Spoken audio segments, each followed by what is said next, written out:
些是你赢得的奖品。哇！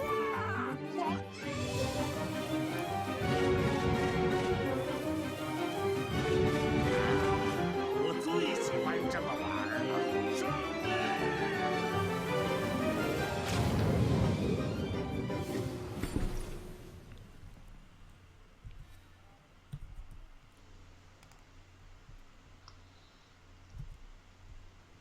Hello everyone and welcome to Hearthstone Team Story. It is the finals. This is what we've all been waiting for as we see the lovely Snowkiss on the screen presenting everything to the Chinese audience. And it's going to be Team Celestial, who dominated the regular season and got the #1 seed, got 2 buys, went straight to the finals. We see Breath there with the microphone on the screen. And they're going to go against Yolo Miracle, who received the 2nd seed and was able to defeat EDG yesterday to make it here. And I couldn't be more excited. These players are absolutely amazing, and just looking forward to some great Hearthstone. It's going to be a best of 17 last hero standing, and we have Lorinda and Shrink right now with us, or with me, excuse me. I am D2, your host right now. And Lorinda, what do you think about this? I mean, I'm sure you're as excited as I am. Yeah, I'm looking forward to this. It's the best 2 teams I think we've concluded it's the best 2 teams in the league, not just that they've reached the final, but it's a long league. They came 1st and 2nd, and they were the 2 teams that stood out. Obviously, Celestial just battered nearly everybody the whole 14 weeks of the regular season.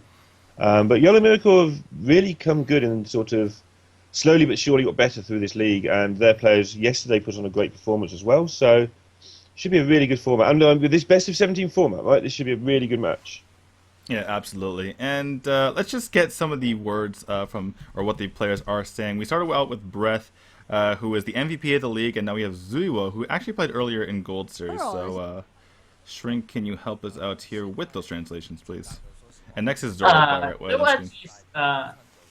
Breath, he actually said, we are a bit nervous, but being a bit nervous, I think it's helpful in this situation. Like, you need to be a little nervous to win the whole thing. And they will actually say, yeah, I mean, we are going to start Breath, and that's it. I'm not going to play today, so I don't really have anything to say. And Zoro actually basically say the same thing. I'm here to watch them winning the whole thing. And yeah, I'm going to see there and play my cell phone. Alright, so our players from Celestial, if you're unaware, from the right it's Breath, Zuo, Zoro, who you should know, and Chaen. Chaen said, yeah, I mean, maybe I will play, but it depends. Maybe I'm not playing. Alright, and basically this is a joke that the Chinese players make, like, we're going to win so easily that I don't even know if I'm actually going to come out to play. But looks like we have Yolo Miracle coming out, the same lineup that we had yesterday. And it's going to be Fuelver on the left there, followed by Robin to his right, and Sleepy Shaman and Rosiki to the far right.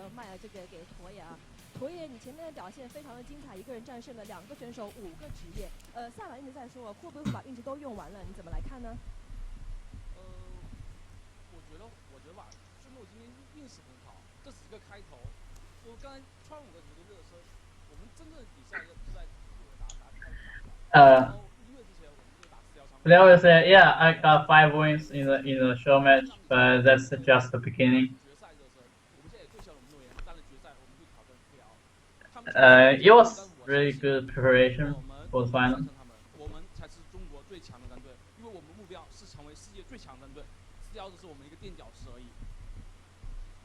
And this is only the beginning that our becoming the strongest team in the world. And now we have Robin.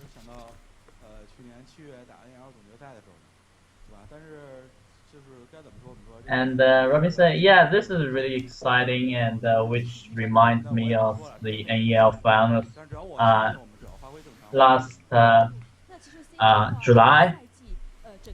And we're not saying anything about Arkeo with one person, but we are really well prepared.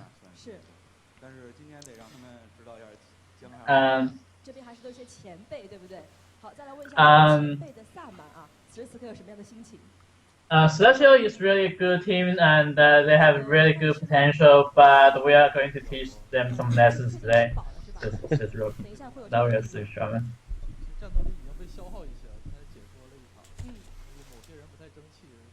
Steve Shaman said, yeah, it might be a wrong decision to do some casting. And the best I can do is just does some patching today, and I'm relying on my teammates.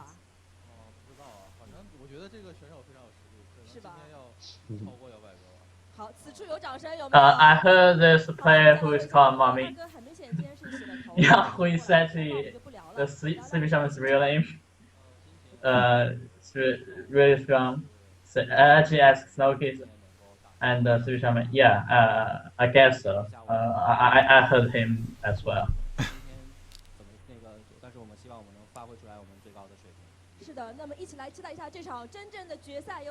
Rosiki basically said, yeah, no matter what the outcome, we're going to play our best. And we'll see the final soon. Alright, so it looks like we're going to a break now. When we come back, we'll have the finals for you between Team Celestial and Team Yolo Miracle. Don't go anywhere, guys.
We are hope.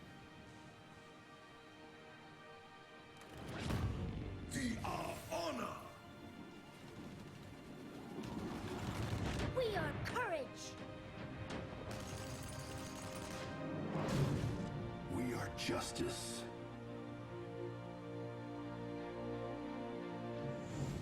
We are compassion. We are determination. We are harmony. We are Overwatch.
打得不错，欢迎来到我的酒馆，这些是你应得的奖品。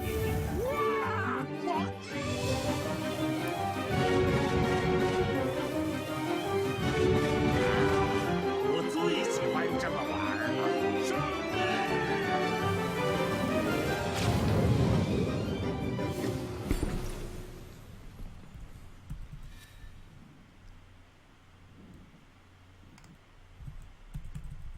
！Alright guys, welcome back to Hearthstone Team Story. This is the finals, and we have, looks like, Snowkiss and Peggy and No Tomorrow on the desk to cast for the Chinese side.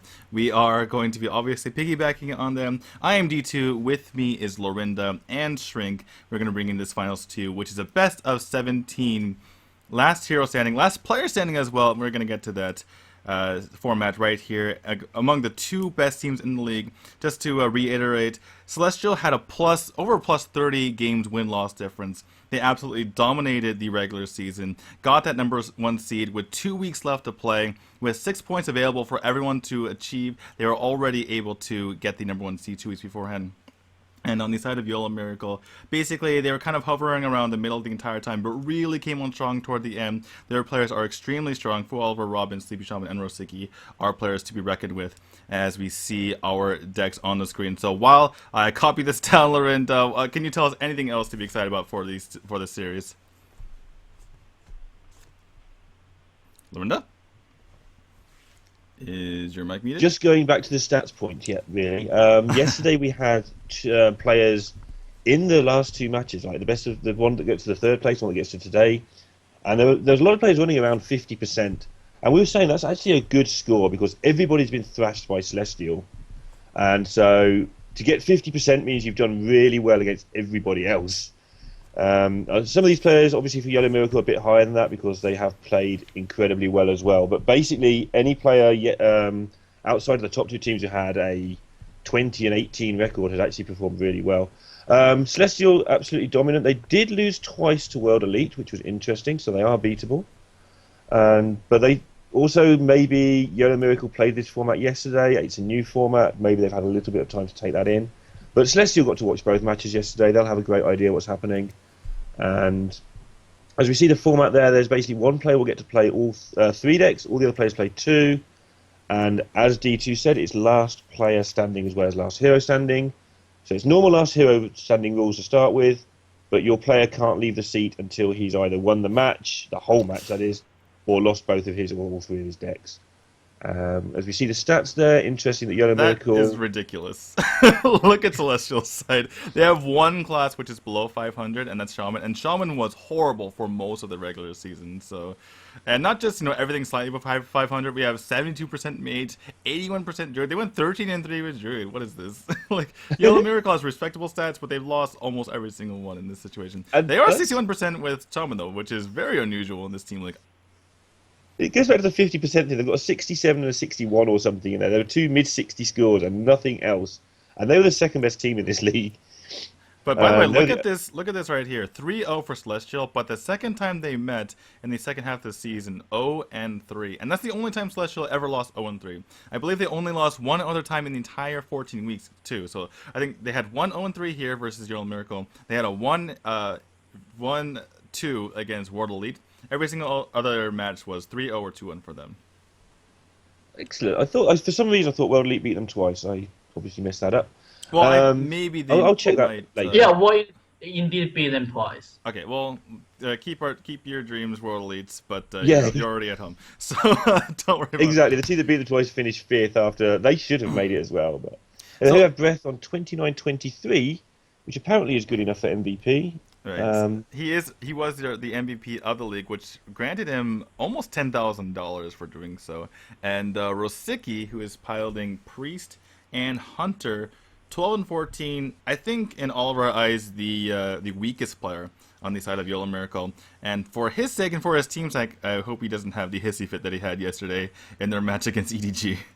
Yeah, he's playing the same two classes as yesterday, and he just didn't seem to be able to cope with it yesterday, and he's already looking a bit tense again today. Pretty sure they're sticking him out there first because he wants to get it over with one way or the other by the look of him. But yesterday, after like 2 turns, he hadn't given up, but he certainly looked like he'd given up. He didn't make any sort of give-up plays, but his body language throughout the whole thing... I mean, if his opponent goes turn 1 Zombie Chow here, you'll probably see him burst into tears. Well, it's going to be Shaman for Breath here, so there could be a pretty fast start. However, Rosiki is playing a deck that is good against, aggro Shaman, so it's good for Yolo Miracle at the very least. But, yeah, I mean, we're just interesting to see how this goes. I mean, Yolo Miracle throwing out their weakest player makes a lot of sense because if you throw out a better player and they basically get countered as far as the decks are concerned, it's really hard to come back from that. And if you're relying on Rosiki later in the series, then for instance, if he has a deck that counters another deck, then you rely on him. Maybe he loses, and all of a sudden you're really in trouble. So I can see why they would put him out here first. Maybe he picks up a win, and honestly, if you're Yolo Miracle and he goes out of here 1-2, you're kind of happy. Yeah, I mean, you can see how nervous the guy is. It's unfair to say he wasn't trying. It's just the body language he gave out. But you can just see that he's really uncomfortable in this situation. But he's trying to sort of clench his fists and get himself just as relaxed as he can possibly be. Luckily for him, this is a game where you only need to use your brain, not your body. So, if this was StarCraft or something, I suspect that he wouldn't be here. So he will hopefully be able to keep himself clear and play well. And he's got for a flying start here, at least. Right, so had the turn 1 Zombie Chow was obviously very patient with that. Might not have seen this play from him yesterday. Basically, I mean, he could have gone for the turn 1 Zombie Chow into Coin Northshire Cleric, but decided to keep it patient, realizing that he had the Wild Pyromancer in his hand, so was able to just clear off that Zombie Chow easy peasy, and now he's really contesting this board, and Breath really has nothing to do here, because if he goes for the Ancestral Knowledge, then he basically can't play anything else next turn. Even if he picks up a Lava Shock, he wouldn't be able to play the Feral Spurs afterward. But doesn't decide to go for that, realizing that Totem's not going to do anything anyway, so you might as well just draw cards and use this opportunity right now. Yeah, this Shaman deck's much more difficult to play than it gets credit for as well. You've got to work out how you're going to get that Feral Spirits in play, how you're going to get that Doomhammer in play, all the time managing your overload strategy, and this isn't the best of hands either, having the double Doomhammer. Now he's getting the Trog sort of a bit later than he'd want. He's going to get a Finleo to see if he can get a more aggressive hero power. You're looking for Hunter, or Druid, or Warlock possibly in this matchup as well. Right, and Druid's pretty good. Obviously, it basically turns into a Hunter hero power once you are able to pick up the Doomhammer, and a lot of times it can be better. Because you're able to, sometimes bash through taunts, sometimes you're able to, basically get a little armor in certain situations that can be helpful. So, Druid Hero Power is pretty good here, and he probably just picked up the Doomhammer next turn. Likely just hits the face, or maybe he could just, it's kind of difficult to go for, the Feral Spirits right now, just because that delays your Doomhammer by 2 turns. And so, yeah, he is going to go for Doomhammer. And not going to waste time. Not going to take 10 damage to the face here. Just going to go and smack Anduin Rin twice. Yeah, he's got to, especially with the double Doomhammer, sometimes you see with one Doomhammer, you can wait till turn 6 or 7. But with 2 of them, you've really got to start emptying your hand. You can't win this game as Shaman if you don't empty your hand. And, you want to use the absolute... You just got to get it all played, and it's the priest who's supposed to be reacting, and currently the priest has the board from that really strong start. And in fairness, Rosiki looks a lot more calm now. He's actually, not had the disastrous starts he had yesterday. What do you think of Rosiki not healing his Pyromancer? Because now Breath can just hero power and kill it off, and that's what he's going to do. I mean, it looked like maybe he would have used the Lightning Bolt, but yeah, this definitely makes a lot of sense. You just clear off the board, and you have so much damage over the course of this game. You have another Doomhammer in hand, so I think this is going to work out pretty well for him. Yeah, it may be an oversight with the stacking of the Druid Power and the Doom Hammer. If he hasn't played the matchup a huge amount, if he is nervous and so on, because the instinct against the Shaman is just keep healing your own face. So Right. he may have just been thinking, well, these are both 3 toughness guys. They're not in trouble here. Or he may have just decided, look, that is the strategy. I'm just going to keep healing my face. I've got this taunt. I'm fine. I'll sit behind my taunt. I won't die. I In don't need fairness, the pressure. I need not to die. in fairness, he did just pick up the taunt, sort of just that. A bit of a tough, difficult decision here for Breath. I mean, he could use the Earthshock, but then he won't have it for something like a Death Lord. He might just elect to kill this guy off with something like a Lava Burst, maybe even just a Lightning Bolt, or even just an Argent Horse Rider, to be fair. And hit the first half, hit the other half with his or hit the other part with his hero power, and then clear the other part off. That would allow your opponent to steal it with the Cabal, but basically there's a lot of ways to deal with this, and you have to be thinking several turns down the road as far as how you deal with this. And it looks like he's not going to go with the Earthshock. I'm going to go instead with actually a Lightning Bolt plus the Argent Horse Rider. I don't think this was actually necessary. He could have just used his hero power. Yeah, just going back to that play by Rosiki, maybe he just decided that using up 2, because we can see there's another Doom Hammer. Maybe he just decided that using up 2 Doom Hammer charges plus healing his face for 2 was actually just a deal he didn't mind. I'm thinking that that's actually saved you 3, 6, 8 life by doing that, and he'll just find a way to win later. And as you see, a Breath just managing this overload really masterfully. Sort of everything seems to be so easy to play. Like when you play against this deck, this is what people get upset about who don't like playing against aggro. It's like, oh look, he just had all the cards and they all came in the right order. Well, Breath had a really, really messy, awkward hand here, and suddenly his cards on the table and doing things. This hasn't just happened. He's planned this ahead several turns. Yeah, absolutely. So let's see how Rosiki deals with it. Light Bomb is pretty good. Doesn't clear out everything though. And Breath is going to have another Doom Hammer right after this. He is overloaded by 4, so that's all he can do next turn. And Rosiki looks like he's just going to aim for that. Going to play the Museum Curator afterward. And I guess you go for the... I think you go for the Toshli here, honestly. It's... I mean, your opponent's not going to... Whether it's Toshli or Chaen, it does go for the Toshli. Whether it's Toshli or Chaen, your opponent's going to ignore it. And if it's Toshli, at least you're able to get some spare parts, which could be crucial here. And, Yeah, I agree with that. You can get a taunt, you can get a freeze. That's 2 of the ones that instantly spring to mind. Switching power and toughness against Shaman's actually a thing you want to do to kill off the air totem. No, it won't happen anymore because he's got Druid power. But you can still slow things down against it as well because it will have bigger, like the Horse Rider, the Trog, that sort of thing. Mm-hmm. You could slow them down. Although again, you probably don't want to flip a Trog around very often either. Right. Well, yeah, they're used. This is really kind of not a back and forth game, but a really close game, I should say. There hasn't been a single Rock Biter drawn for Breath, so that's something to keep an eye out on. But that second flash here, that's pretty good here for Rosiki. Let's see if he commits to both of them. Okay, he's going to commit to both of them, it looks like. Puts the Tosh on the field. Doesn't actually look at what he got. I feel like, a freeze might have been somewhat useful there. But I guess it heals for the same amount anyway. But let's see what is picked up here. Leopardom is not what he's looking for. And he's actually running out of charges. I don't know if you commit these. This is your last Doomhammer and your last charges, really. So he might want to wait because obviously the Rockbiter damage doubles if you are able to equip that. Yeah, it's always the difficult decision exactly what to do with your charges here. And it's also difficult to know exactly what to commit against Priest because he's used 1 Light Bomb already. And Yeah. 1...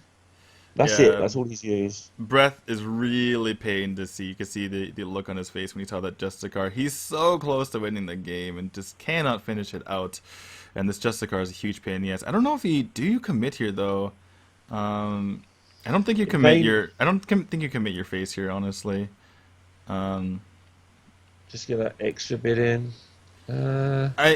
He hasn't drawn a single Rockbiter, and he could draw it any time now. So he must be about 12 cards, 15 cards in. He must be 15 cards in. Yeah, I think you may have to hang on and just try to draw it. This is your last Doomhammer. The thing is, you need to kill him pretty quickly, but I don't think there's any real reason to attack right now, unless you feel like he's going to put a taunt up soon. But you have an Urshock, so that doesn't really make too much sense in my opinion. Yeah, because he won't be playing any more weapons. They don't usually play Stormforged Axe anymore. If he does, it'll be one at most. Well, even if he has Stormforged Axe, the Rockbiter doesn't help him there. He doesn't have Alakir in his deck, so I do like this pass here. He needs to wait. Yeah, I mean, in terms of getting damage, so if he top decks the Axe, then he'd have missed 4 damage, that's all. Or 6 damage, that's all. This Pyromancer is actually a pretty huge deal. He can clear the board here. And let's see if he... The thing is... Yeah, he needs to go for the Justicar. Because otherwise the Justicar dies when it attacks. So, unless he wants to heal that, which I assume he doesn't want to heal that. Yeah, you've got to heal face every single chance you get here, I guess. Alright, so we have... Let's see, 6, 8 damage, so he needs 5 damage here. Knife Juggler is not going to be it. He's facing 14 damage on board, so he's not going to die. No, he is going to die because of Akanai. So unless Breath starts clearing the board here, he's actually dead. Yeah, Akanai capable of shooting for 4 because the Justicar as well, if any more is needed. I actually can't believe that Breath has lost this game. I mean, it's not over yet unless he has to do something here. But yeah, the Sludge Belcher top deck was really important. Well, it was the Sludge Tosley's Belcher. been good. It was Sludge Belcher into the Flash Heal into the. It looks like he's not dead quite yet, so he's gonna start. He's gonna go ahead and start clearing this stuff off. Give himself a bit more time. Definitely makes sense here. Makes sense. It's going to be very difficult to come back though. Although we have seen Shaman decks. I mean, you know, Lava Burst is 5. They can just get it, but when you're healing for 4 turn, you're basically countering their card before they draw it now. Exactly. Unless they get some incredible run of cards that. Do you just light bomb this? Yes. Because you can't really Akanai. You can't really Akanai. You can never play Akanai. Right. So I think you just light bomb this, and you heal yourself. To be honest, yourself. I think I just heal my face and see what he draws. Because the only way you lose is Ancestral Knowledge into a thing, Have we seen both Ancestral Knowledges? I think we He played one on turn 2 or 3. Yeah, and then he played another one on turn 4 when I thought it was a good idea to re-hero power, so he has none left. So Light Bomb was correct then, because he's not going to ever play 2 threats in a turn. Yeah, so this game, Breath realized that there's no way for him to win the game anymore, so he's going to concede. That was really unfortunate, honestly. I mean, obviously, it's overall, you're looking at the matchup between Priest and Shaman. Priest typically wins that one, especially if they have double Flash Heal and Justicar. But I mean, drew the Sludge Belcher, drew the second Flash Shield, drew the Justicar, never, and the Rockbiter was never drawn, and that could have easily just been Breath's game there. But in any case, Rosiki is able to take the first game there, and already a better start than yesterday. And it looks like he's really just, breathing in feng shui, right? Yeah, just thinking which guy looks like he's won. If you had to guess which guy had won that and you weren't listening to the cast, you wouldn't guess correctly. So we're going to see. He obviously has to stay with his deck, Rosiki. Breath has to stay there and play his other deck, which is Control Warrior. Control Warrior. Well, maybe. Did you see the mulligan? It's Warrior. It's Warrior. We know it's Warrior. Nope, it's Patron Warrior, which means he is in a really bad matchup. Yeah, really bad matchup here, because if Rosiki plays correctly, they just light bomb patrons, basically. There's a lot more to it than that, but the short version is you light bomb their patrons, and that's the end of the game. Right, and everything else, I mean, Shredder is kind of annoying, but you'll eventually get rid of it. Dr. Boom, you just death it. Grom, you entomb it. Everything. It's just, you have so many answers, and as long as you answer all this stuff, you can win the game. The one way I've seen Patron win is if they're able to get tempo, and then they build a Patron board, and then they Loatheb, and then your opponent can't light bomb. Right. So yeah, that's the way I've seen. We actually saw that yesterday from a completely and utterly lost game, where I can't remember who it was. He was refusing to quit just to get more information about the opponent's deck, and he did get that exact turn off where he produced 4 patrons and a Loatheb. I mean, the other guy had 40 or 50 life or something. It might have been a mirror, or might have been a warrior mirror at least. Mm-hmm. But he managed to just produce stuff. Yeah, I think the guy who refused to concede is Robin, and that's all I remember. So yeah, I think it was Robin. I think you're right, and he didn't concede, and he did manage to produce a board that at least, here's what you could have won. Here's a board that if you only had 17 or 20 life would actually be threatening. Through exactly that method. All right, so it looks like Breath is gonna Hail Mary here and just to YOLO it. Go for as many patrons as possible. Unfortunately, on the board already are 2 minions that can just kill the 3/2 and the 5/1. And there is also Light Bomb, just by the way, that Rosiki can coin into. So it looks like that's going to be the play. Just, smack both things to the face, coin Light Bomb, and there goes Patron wave number 1. Yep, that does make sense, though. Like, the priest is never going to be less likely to have Light Bomb in his hand than he is right now. So just go for it the second you get a decent chance to make 4 of them.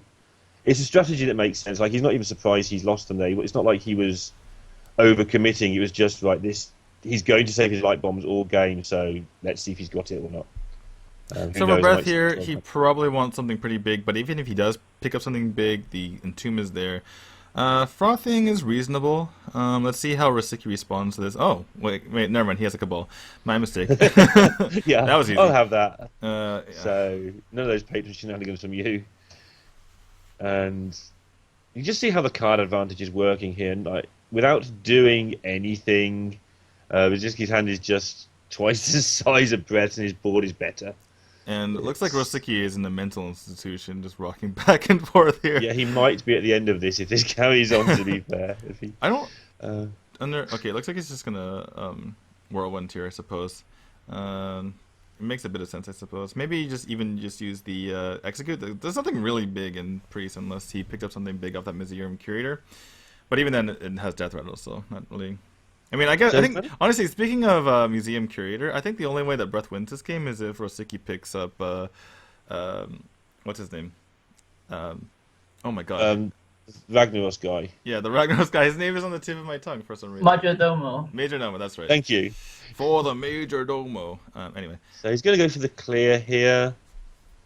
This is kind of risky. Okay, Rosiki might have a hissy fit now. There's the Rosiki from yesterday. Like, the slightest thing goes against him. It's like, damn, how dare you have 2 1/1s? I mean, obviously it's a really bad draw, but that's exactly what we were talking about. It's like he didn't even keep in mind the fact that his board was going to die anyway because of the thingy, the Unseeable Goal. The Soul Priest and the Circle. Yeah, I mean, he figured it was going. Yeah, he figured it was going to be a 3-1 left over, and then it's like, oh no, these spiders are going to kill me. That's why he started getting upset there. But he didn't realize he completely forgot about the Unseeable Goal killing himself off. And by the way, sorry if I'm forgetting names of cards right here. I have been casting for about 8 hours already today. So. Yeah, and in fairness to you, D2, you've not just cast 8 hours today. You've cast something like 24 hours in the last 36. Right. So. Yeah, I did half of that yesterday. My brain was scrambled. So, yeah, well done. Keep it up. So, Rosiki here should still be in a good position, but Breath managed to at least make... I don't know. He's by hanging in there, he's allowing Rosiki to have a chance to mess it up, which is always a sign of an amazing player. Right. And that's the thing. I mean, Rosiki... Do you think he might have already messed it up? Because he needs to draw a second Light Bomb now that he's used Akonai Circle. Like, he didn't need to use Akonai Circle there. It's not like the board was that threatening. I think he's okay. He's got enough board presence to kill some things. I mean, he should be okay, but he's opened the door. And you don't need to open the door is what I'm trying to get at here. Having this Holy Nova will probably bail him out. Having the Entomb will probably bail him out. But you're right, he's opened the door. And we saw this match in the World Championships where Hot Form beat... somebody with Rogue versus Control Warrior. Neilio. Yeah, Neilio. Yeah, and this was a really similar thing where slowly but surely the mistakes added up and allowed Hot Form to win the game. Rosiki is just, he cannot believe it. He's like, oh my god, I can't believe this luck that my opponent got Battle Rage off of my explosive sheet. Yeah, don't add Rosiki if he offers you a friend request. It's like, Rosiki, it's going to be okay. You already got 1 win. That's already more than your team expected from you. Although they might be a bit mad if there isn't a win here. I don't think they will. I think yesterday by putting him out first again, they've realised that he is just not comfortable under pressure. Right. It'll be interesting to see what they do next season as well. That's looking forward a long way, but like, is he a guy you want to train up? Because obviously he's a talented guy. Or is he a guy you think, well, we just can't deal with his pressure, let's not have him? So that's their team decision to make, to keep an eye on. By the way, the Entomb onto the 3/3 Grim Patron will get rid of patrons for the rest of this game, except for the 3-1s on the field. Picks up his own patron, which is not what he wanted to see. Looks like he's going to go ahead and play it and see if he can make some patrons off of these boom bots, which would be pretty nice for him. And actually gets it. Does. Oh my goodness. Okay, at least it kills the other Oh, one. That would be really sad. why? He says why? Oh my goodness. I'm so unlucky that one of them got made and then killed straight away. Um, he is Uh, going to be in a spot of bother. This Grom could actually be hard to deal with. yeah. Well, it looks like he's Breath is just gonna take out this patron while getting a bunch of cards here, and has a Korok on Elite too. And Rosiki has no cards left. It's just Yeah, he's actually managing to lose this game. You know what would be really nice to write about now? Arcanist Circle. That would be. Yeah, that would come in handy. If only he'd been lucky enough to draw that combination of cards. Now he's So going to just draw a steal my card off of his opponent's opponent, cards. Yeah. and that's game. He can't do anything. That's there's Grom plus Whirlwind. Somehow Rosiki has managed to lose this, even though he had Light Bomb and Arcanist Circle to clear up patrons. And Okay. well done to Breath, because that's a game where if you're playing ladder, you probably conceded on turn 6, Right. just to get on with the next one. And Oh my goodness. Okay. Well, that's not going to help Riki's mental state. to be we're being really Yeah. harsh on It was Rosiki. yesterday that did it, right? He's done nothing wrong today. It was yesterday. Kind that of. made us I mean, you see his body language during that game as well. I'm sure our viewers can see, the body language of Rosiki there. But we're gonna try to lay off on Rosiki, gonna let him play his Yeah, that's game here. fair. But well played by Breath, though. I mean, really sticking in there, and he found a way to win. Yeah, and Breath's. I mean, his strategy was he got the first wave of patrons down, which cleared out the light bomb, which made the way for the rest to happen. By doing that, first of all, Rosiki might not have had the light bomb. He did have it, but it did mean he didn't have another one later. So when Breath got the opportunity that was handed to him to flood the board with things, he flooded the board with things, and the second light bomb wasn't there. So his play did win him that game. He did give himself every chance to beat Rosiki there. And now we're going into an unfavored matchup for Rosiki. He went from a very favored matchup to an unfavored matchup by losing there. And that's basically what happens when you lose a favored matchup here. Yeah, in Last Hero Standing, you don't want to lose your favourite matchups. It snowballs out of control so rapidly. And he has, however, got a decent draw. Breath taking a bit of a chance here, going with this unstable ghoul, thinking that if there's some sort of abusive sergeant that helps out here, then it will they'll both die. But Rosiki has pretty good answer here in the form of that Glaive Zuka. For Breath's sake, it does prevent Rosiki from being able to develop anything. So going into turn 3 and kind of turn 4 for Breath as well, it's going to be no damage on Breath. And now that unstable goal is out of the way, do you just commit your owl here? Because obviously I'm there's thinking things you probably do. Yeah, there's things like patron later, but if they've patroned, you've probably lost. Yeah. He's choosing not to. I don't blame him for that. I just think you might as well commit your owl there and sort of move on with your life next turn. Mm-hmm. Whereas now you've sort of got to spend 4. You're wasting 6 damage on this armor smith that you probably didn't need to waste. Right. You could have developed the owl. That would have done 2 to the armor smith or to something. Second owl. So maybe you want to commit the owl now. For Breath, I'm kind of surprised actually that he didn't attack there. What's the worst that it could be, right? If it's Bear Trap, you just kill it off. If it's Explosive Trap, you don't give your opponent Eagle Horn Bow charges. I suppose he wants a presence onto the board to be able to attack into something. But if your opponent plays something like Knife Juggler now, it could be Snakes, and then you really don't want to be playing it. I feel like you wanted to proc the trap right now. It was a really good time to test as well, just in case there's a rogue freezing trap or something weird hanging in there. Mm-hmm. And Rosiki's decided just to go for it. We were saying last game about Breath going for it, say, hope the priest hasn't got the answer. Roziki's sort of using the same strategy here, is give you the extra mana, hit you in the face for a lot of damage, and just see if I can win this unfavored match. Yeah, and seeing this Arcane Golem, I was going to say, you might as well just use the Execute here as well as the Whirlwind. Unfortunately, you don't have that Whirlwind for your patrons now, but the name of the game here is just staying alive. You should be fine over the long, as long as you just stay alive. Yeah, it's the real definition of a mid-range deck. Last game, the Patron deck was the deck that had to do the damage quickly and before the priest could get control. And this time it's the exact opposite, where he just has to not die and he'll be the one that wins. And so he's using all his resources towards not dying. Mm-hmm. His hero power will counter the Hunter hero power, and then with anything at all on board, he'll be able to win the game. So Breath playing kind of a tempo patron out here. He was thinking that if there was a snake trap, then the knives might have been able to propagate his patrons for him. Unfortunately for him, that wasn't the case, but still a 3-3 on the board is something that can attack, that's all you really need against Face Hunter, right? You just need something on the board to prevent them from killing you. Yeah, and going back to the thing I said I wouldn't talk about anymore, but slightly, the Rosiki thing, he seems fine in this game. Even though he's losing, it's an unfavoured matchup, he seems really comfortable. I wonder if he's the one who had to play Priest, because nobody was going to play Priest in the team. Because that's what happened yesterday as well. Even though he's losing this game, he's not having a hissy fit because he's losing this game. I wonder if he's just really uncomfortable with Priest as well as being really nervous. Yeah, that could be the case. Because now he just isn't throwing a hissy fit. Mm-hmm. So he's trying to get that last bit of damage in here, playing the owl just to get the beast on the board, and it's just not worked out for him here, I think. Yeah, unfortunately, the combination of... Well, now he has a Sludge Belcher, but he could have played, even the Unseeable, or speaking of breath, and he would have been fine here. So, that's pretty much going to be it, unless... I don't see any combination of cards where Rosiki can win the game here and deal 12 damage.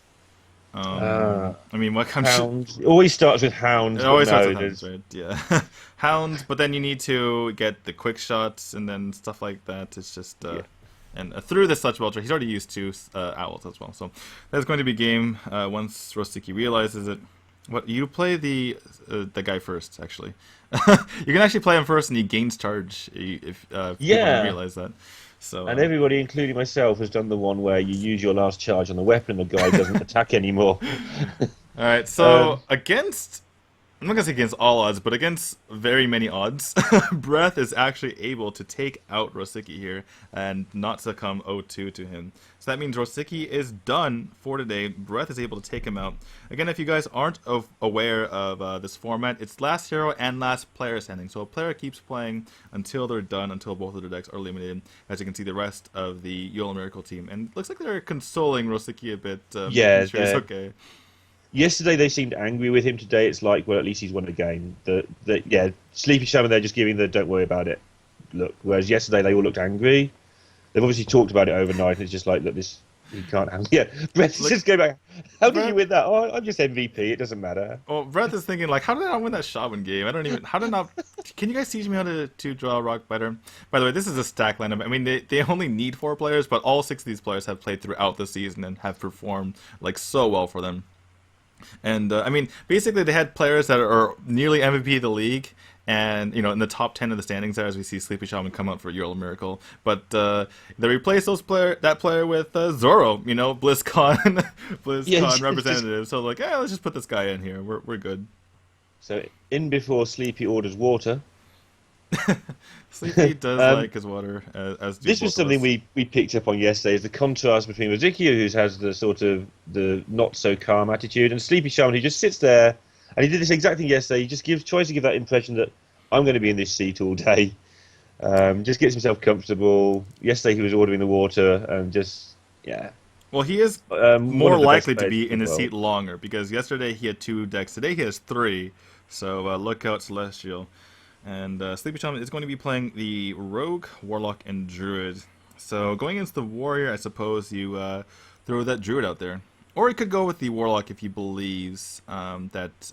Warlock, if he's playing Reno Lock, or even just Malagos Lock, is pretty decent against... was it yesterday he played Reno? Oh wait, what am I talking about? He's playing against Patron. Okay, everyone forget what I said. I was going to get to that bit. It's not going to be Druid, right? Not going to be Druid, I'm sorry.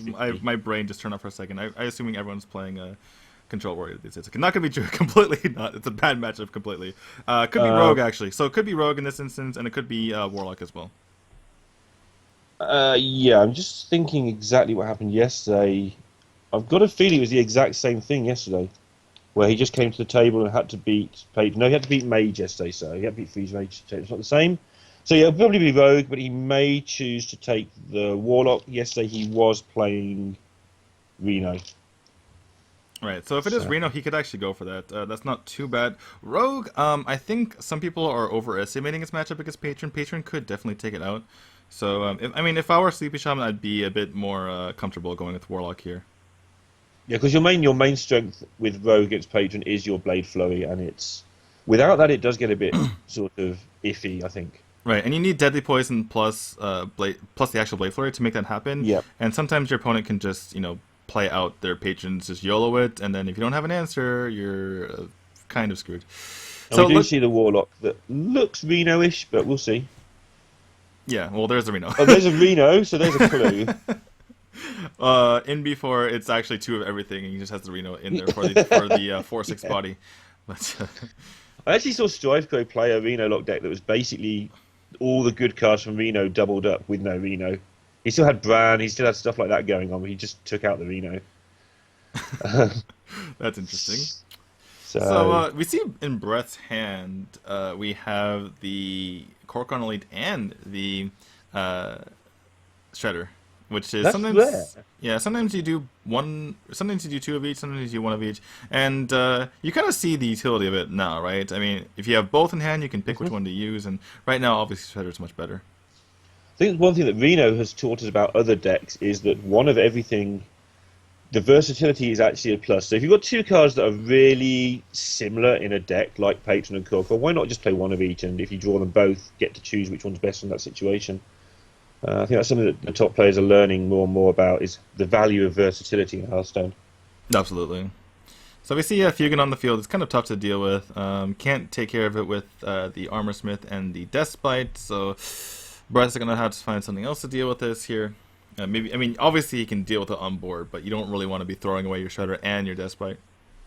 Yeah, Sleepy going for the water, that's always a sign. We noticed this. Every time he thinks he's done something that's really game-breaking, he just picks up on that. Right. So going back to what he can do here, he will take a lot of damage if he plays this Emperor, but he's comfortable with that. He's got the heal bot, he's got the Reno. Right, I mean, taking damage is actually pretty good for him because he can just Molten Reno, which is kind of nice. Yeah. And he has healing on top of that too. I mean, he can just, if ever his opponent brings him low again after he Renos, he can just heal bot. So I think he's comfortable here. And this hand he can do anything he wants with apart from a mass clear. And the funny thing here is that it's kind of bad to get your opponent down low when you don't have much mana yourself. Because if Breath had 8 mana, Sleepy Shaman would have never done that. Because he could have just died to Grom. But since he's on 6 mana, Sleepy Shaman is saying, okay, well, I'm just going to play this out and I'm fine. And if you try to rush me down, you're going to pretty much get screwed because I get to play a Molten before you're ready because you don't have mana.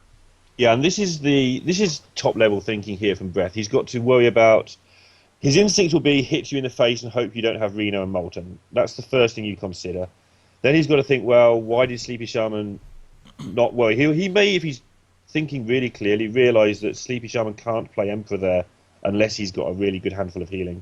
Mm-hmm. And so he's deciding to clear up some of the board rather than just smack in the face. That's really top level play there for me. And that's a really good point you bring up about how confident Sleepy Shaman is in this turn, and that's a really big tell, honestly, to your opponent. Because if you don't have Reno, you have to play much more carefully. Right, you have to start clearing your opponent's board. You don't know that you have the healing. You don't know that you have that backup plan of Reno. So you have to actually start clearing your opponent's board, and it's a bit of a giveaway to Breath. The fact that Sleepy Shaman just went like, okay, whatever, throw us in, we're good, and no big deal at all. Yeah, when your opponent is Sleepy Shaman, you can make that read. Like if it's just a random player on ladder that you've not heard of, you can't make that read. You just think maybe they don't know what they're doing. It's like maybe, yeah, exactly. So yeah, it's basically like playing poker, right? I mean, you play differently against poorer players than you against better players. But definitely the same situation here. So Breath was able to read there that he couldn't slam everything to face, and as a result, Reno's only healed for 12 or 11 instead of being able to heal for sort of 22. So that's a lot of resources you haven't wasted. Oh, 18, wasn't it? 18? Okay. The Molten Giant was 1, and there was 1 discount, so he healed for 18. Right. 18's pretty good. So, still a lot, yeah. It could have been even more, though. It's like you only healed for 18. Things you would be surprised to hear before LOE, right? Yeah. But yeah, you'd be crying before LOE. Breath at least can deal with what he can see. The problem is when you get Warrior versus Warlock, this is kind of what happens, no matter whether it's whichever form of Warrior it is, you end up trading 1 for 1 a lot. And the Warlock just doesn't mind because it fills up its hand. Right. And so at some point you've got to work out how you're going to get through this. I mean, this is... Yeah, you've got to try and somehow get 2 for 1 out of your guys anytime you can, hence the trade there with the Shredder, I think. Mm-hmm. But realistically, it's just going to be really, really hard now for Breath because that Reno is in the top half of the deck. Yeah, exactly. And we even, obviously, we mentioned this before, but the heal bot is a big deal as well. For a Sleepy Shaman here, not really sure what he goes for. He could commit this Dark Bomb. The only problem, everything you do with Reno, this is kind of the weakness, obviously. You're never going to draw another one of these cards, right? So if you use Dark Bomb here, no more Dark Bombs for the rest of the game. And on top of that, not only that, but your opponent knows that you have no Dark Bomb, so they can just, they know that they can play out a minion that has 3 health, and it's going to be fine, unless there's a Hellfire, which sometimes you're fine with that because your opponent's board gets cleared as well. So that's with this sort of position at the top level of game. I always feel that the player, it doesn't matter what he does as long as he has a plan for why he's doing. So Sleepy will probably be working out how he wants to win this game. Whether he wants to win it with an 11-11, whether he wants to win it through card advantage, whether he wants to win it through just clearing the board now and taking no more damage now. Whatever he does will be based on a plan that he has made, rather than play your cards that look best for this turn and then just make the plan later. Right. He will. That turn was a visualization of how I'm going to win the game turn. By the way, the reason why he didn't want to play the Dr. Boom is because you don't want to give your opponent an easy way to clear off the boom bots, and having the boom bots randomly run into an Acolyte and an Alex Ross's champion. You don't really you're not too worried about that. So he was more willing to give up his Sludge Belcher there and throw that away to the Deathbite, which he knew his opponent would use there. But we see Brand coming in the hand of Sleepy Shaman, which is very important. We saw 18 healing before, and now you can go for another 16 if you decide to do that later in the game. And 4 boombots. Yeah, well, there's that too. So just in case you want to see Dr. Boom not be quite broken enough. Okay, well the problem is he can only do one of those things. Yeah. Okay, so there lies the by the way, going for the double Acolyte while he could. He knows he can't win this game unless he keeps up on cards. So that was just a way of making sure he kept up on cards early. There is no late game for him in terms of keeping up. He has to do that right now.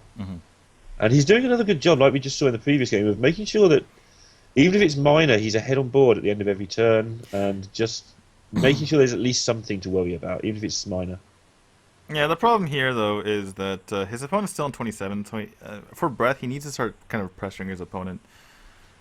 Yeah, I mean, it's not looking good, obviously, but he does still have the burst in hand. He's got the Korkan Elite, he's got the Grom, he's got Patrons, he has Berserker. It's the best hand you could hope to have for a position that's really grim.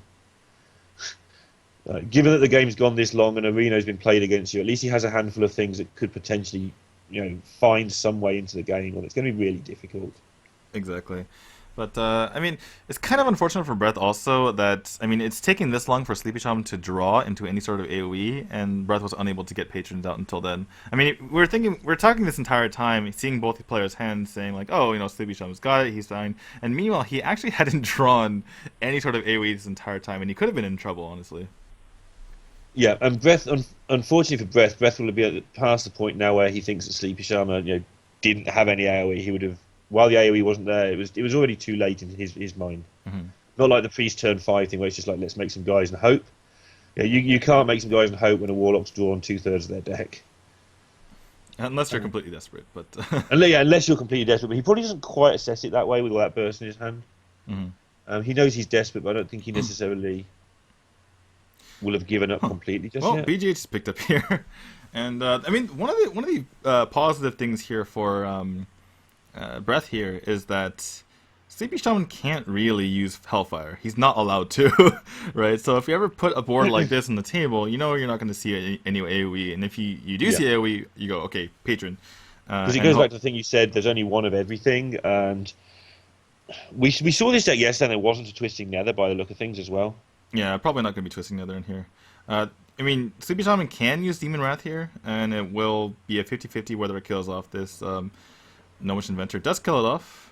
Hits for 1, actually, exactly. And probably just going to see a Loatheb, because that's the biggest thing you can put on the board. I mean, you could try to deny your opponent, spells, but you've seen so many Battle Rages already. I don't think there's any point where you're going to, it's going to be strategic as far as cutting off your opponent's spells. The other thing that came up yesterday, obviously, is the Warlock just pretty much can't play Jiraxis as long as Grom hasn't been played. Because Jiraxxus and the ping to buff it plus a weapon is 15 damage. So that's another card that may win condition that may be sort of at least awkward to manipulate. Right. I mean, that's not really the win condition for this particular matchup, though. It is the win condition for Control War, which makes it a bit awkward sometimes when your opponent's kind of threatening to be able to burst you down, as we saw yesterday against Nicholas, aka Love Jabu, or not Love Jabu, yes, Love Jabu. So yeah, that's a bit different. But as long as you can get rid of all the threats in the patron, you should be fine. You're kind of playing it like a priest would, and fortunately for Yolo Miracle, Sleepy Shaman is able to play this a bit better than Rosiki. Yeah. Chris? Yeah, we've been looking on the side of Sleepy Shaman for a while here, but Breath has a really awkward turn. I was kind of wondering why he's taking so long, but definitely a difficult situation for him. Yeah, he's been saving all this stuff up for a rainy day, and it's not raining yet, and he's going to have to play some of the stuff. So he's working out which things he's going to have to give up. Mm-hmm. And it's so difficult. They're not allowed notes in this tournament either, so he's got to manually or remember exactly card for card. You've said before, it's not that hard when you're in the zone to remember everything that gets played. But, under the pressure, remembering a whole Reno deck that's been played against you, and then factoring it all in 70 seconds, that takes some doing. I think you have to use Owl here, because you can't use Hellfire, and you can't risk your Implosion missing. So you have to kill off one of the Frothing Berserkers, and then Implosion the other, or probably Implosion the Korokon Elite, just to get out of the way so you're not taking that. And then you have to Owl, because otherwise a Whirlwind makes that Berserker into like a million or something. Yeah, exactly. So the whole point here is what I'm trying to get to is you cannot use your Hellfire. Yeah.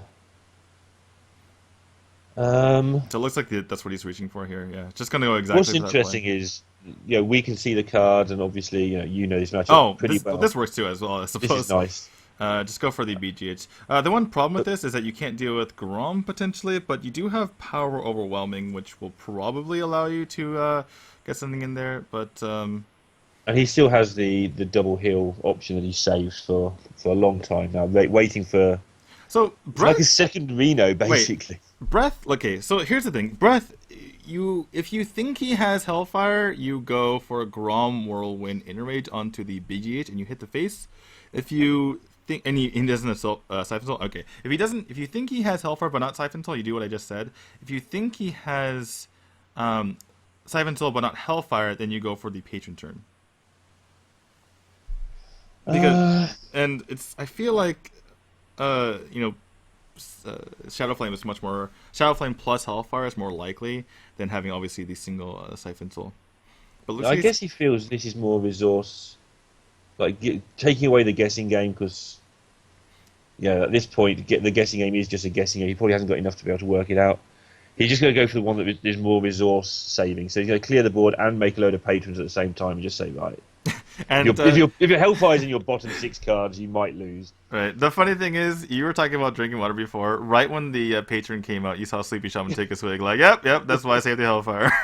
That's what's been coming for a while. Of course, Sleepy will be worried that the second patron is hand, and actually he's drawn the second patron for this chain of events. But seeing that Sleepy will have been expecting the second one, he's flashing the Hellfire already. What? He's flashing the Hellfire already there, like before the turn was even over. Right. I mean, I thought we had already seen Dr. Boom from Breath, but I guess I got mixed up with the last game.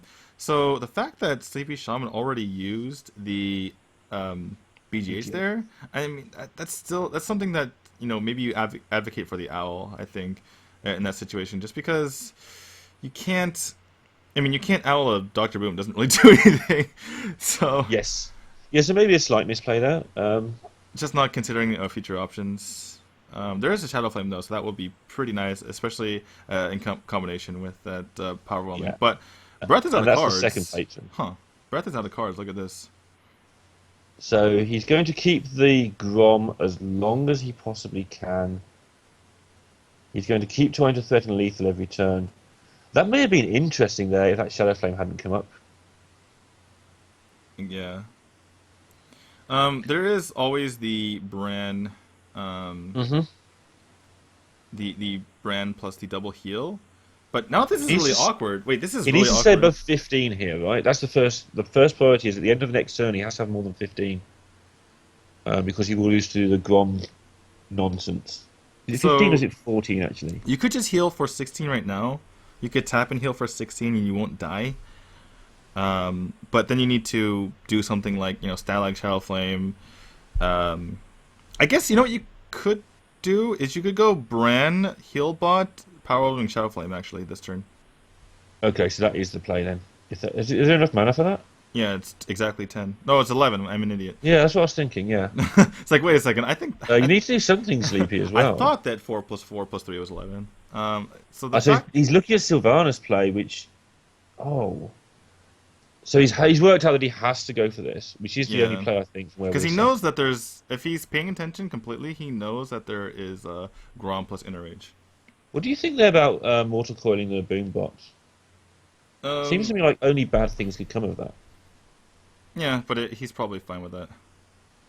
So it looks like more stuff hitting the board here. Brett's not going to commit to Grom quite yet. Yeah, and Sleepy knows what's in hand, though, so... Now he has perfect information. It's just a case of whether he's got the cards to do things with.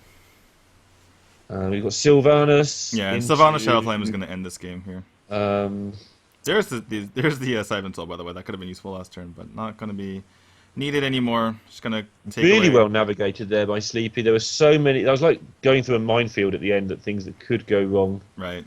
And just take the 7-1 here, and he's not going to die. Fatigue still going on Breath, and that's going to be Breath. He done for the day. Sleepy Shaman takes him out and ties up the series 2-2. Well played by him.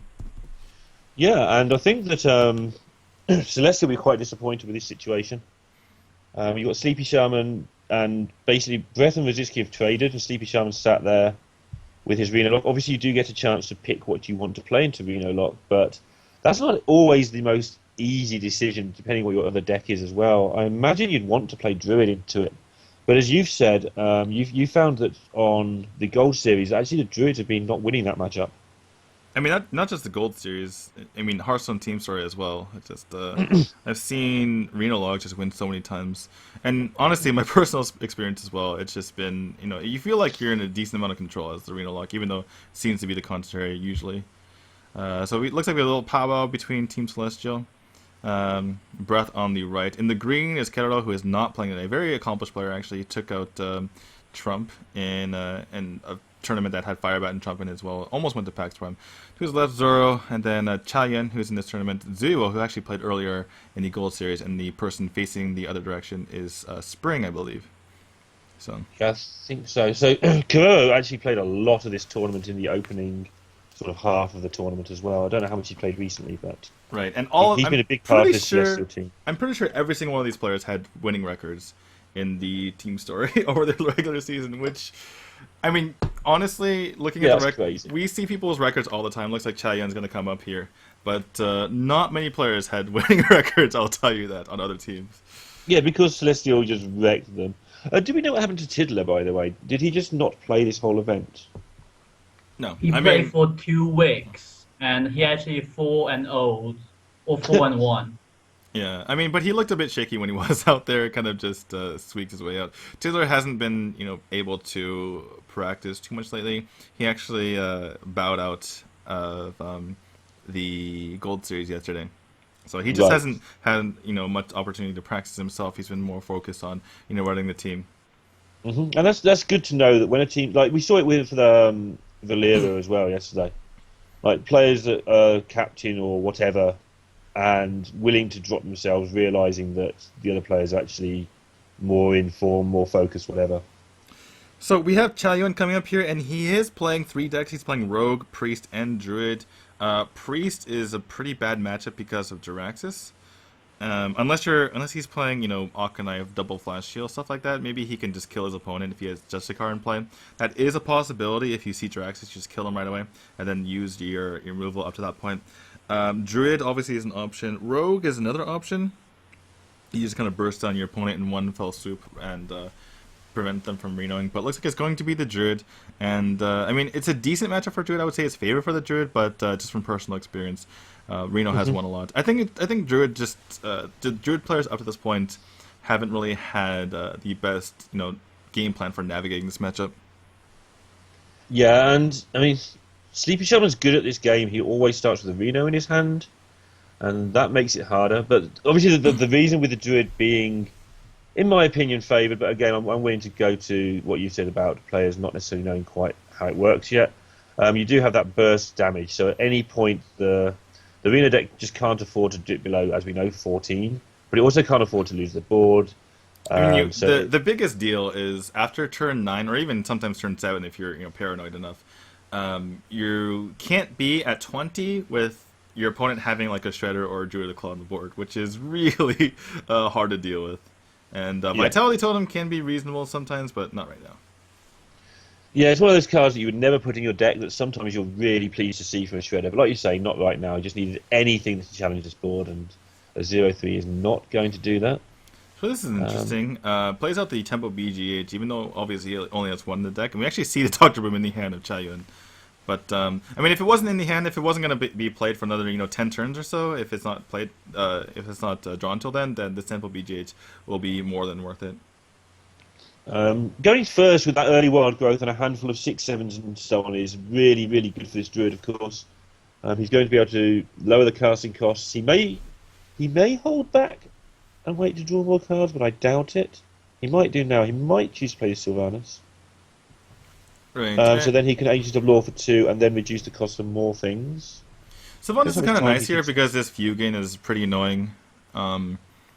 And you know that at this point in the game, your opponent's never really going to keep silence. Because there's nothing in the Druid to silence other than, Pilot Cheddar, which you don't really want to silence anyway. You want to save it. So it just doesn't make too much sense. An experience, I mean, that's just way too, safe of a play.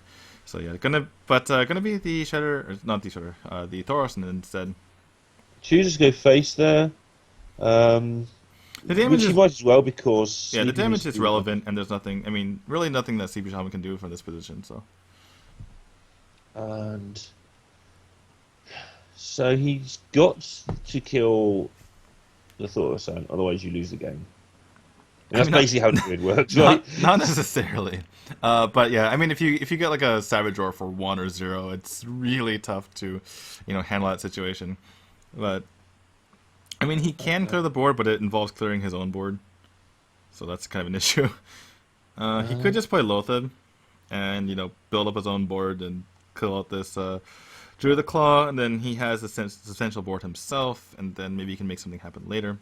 But yeah, Lotheb will feel better than it actually is because he doesn't know this Ancient of Law is going to come down. I mean, Lotheb looks like the right play. It uses all the mana. It prevents nasty things happening for a turn, which is always a good sign. Does mean that Thorsten lives. All right. Okay. So let's like see how dangerous this becomes. It's going to go for in-between play, obviously. And, yeah, I mean, if you're going to...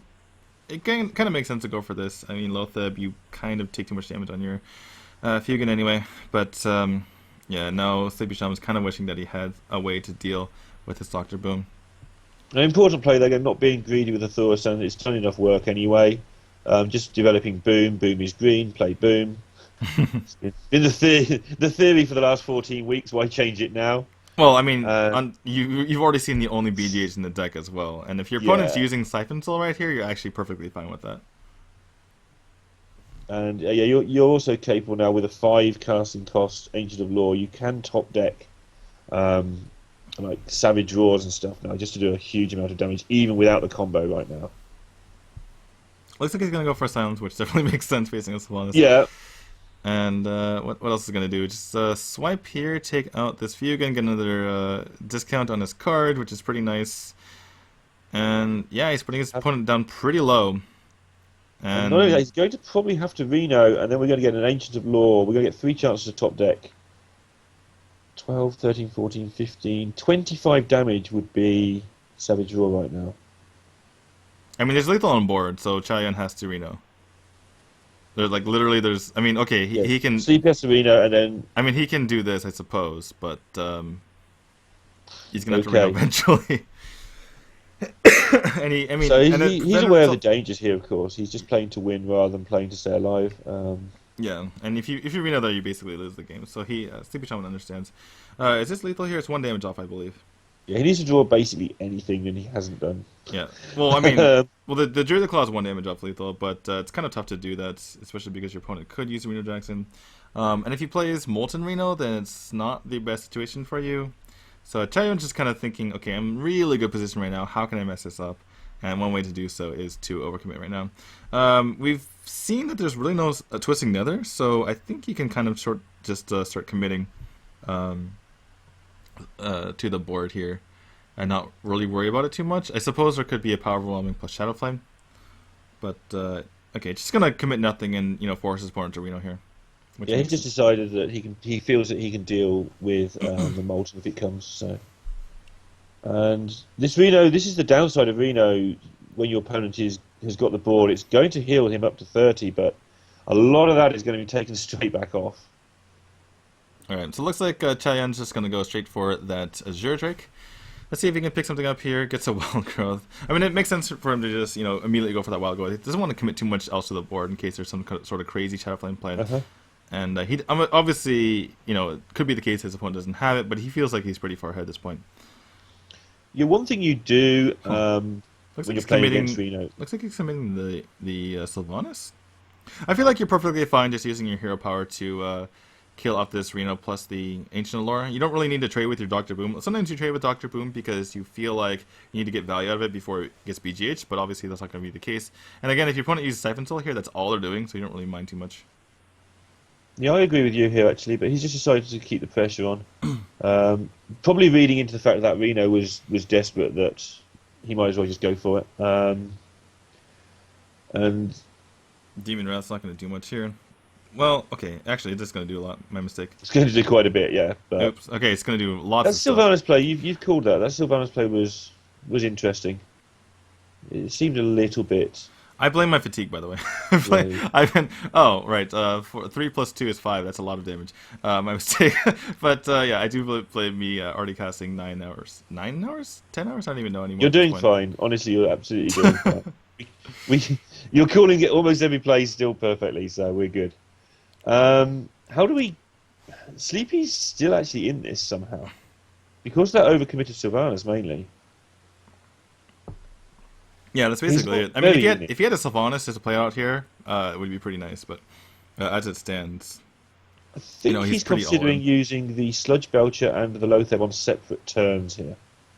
I mean, he has 3 defensive tools here, right? He has the Sludge Belcher, the Loatheb, and the Healbot, but he has to use them well enough. I think he might just go for Loatheb Sludge Belcher, even though doing so would kind of get rid of 2 your defensive options in 1 turn. He went to pick those up, but I think he's thinking about not doing it. He needs as much power on the board as possible.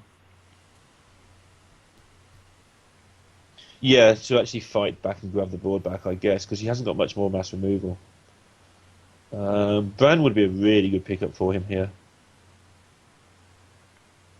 Yeah, Bran would be because if he really heals nice. Again, if he does actually get another big heal off, I don't just mean an 8, I mean the full 16. By the way, this Ancient Lore was an absolute godsend for Chaen. I mean, his hand was just all spells, really nothing to do other than push for damage, and that wouldn't have been enough there. But I think Mortal Coil has already been used, or am I thinking about last game? Last game it was used on the Boom bot. This game I haven't seen it, I don't think.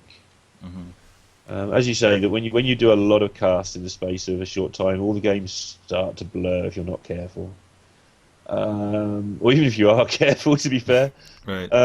So for do we kill the Sleepy, 5/5 or do we kill the 4/1? Just look at the damage here. So if he leaves a 5/5 up, Siphon Soul's actually pretty good here. I think he might just go for that. But you are dead to combo no matter what by doing this. So yeah, he's still dead to combo. So if there's a he's decided he's dead to combo anyway, so let's just get the best board we can get. Same as before, playing to win. His luck will run out shortly. That shade really looked like a Aurora right there. The same color, gray, and yeah, so not going to be lethal here. But he does have 16 damage, does Chaen, so pretty close. He could just go for the Loatheb. I think he kind of had to go for the Loatheb here. Loatheb maybe, and the Shredder. It's basically the biggest board you can put on the field. Then just hit the face. ability to taunt up in this deck from Sleepy, or is he not playing it like Defender of Argus and He kind of has Shatter? to have it, right? I mean, Well, we think so, but we haven't seen it, and he's been very deep in both games. right. I mean, I agree, right? It's a thing that you'd expect is definitely in there, but I don't think we've seen it in either game. Mm. So, anyway, the question here is, can he stay alive? I don't believe so. I mean, he can heal up for 4. He cannot use his Siphon Soul, obviously. So it looks like he might be going for the Doomsayer, which is... Doomsayer option straight away. Yeah. Nope, not Doomsayer. Boneguard Lieutenant is not Doomsayer, unfortunately. Gonna tap. Picks up... yeah. Doesn't even allow his opponent to kill him. But, yeah, Chaen almost threw that away, actually. But, yeah, you can see kind of on his face, like, and that was a bit iffy there. He needed that Ancient of Lore. He might have lost the game if that weren't the case. But picks it up in the end, and he gives his team a lead now. 3-2. Yeah, this matchup is really important for the whole match. Like, this is basically a best-of-5 ace match. Absolutely. As they came in with no decks down, so... The advantage did, of course, go to Xiaoyuan because he did get first choice of counter deck, but that's the only advantage he has in this matchup. All right, gotta be careful. His name is Chaen. There's actually another Xiaoyuan on Vici Gaming, so... Okay.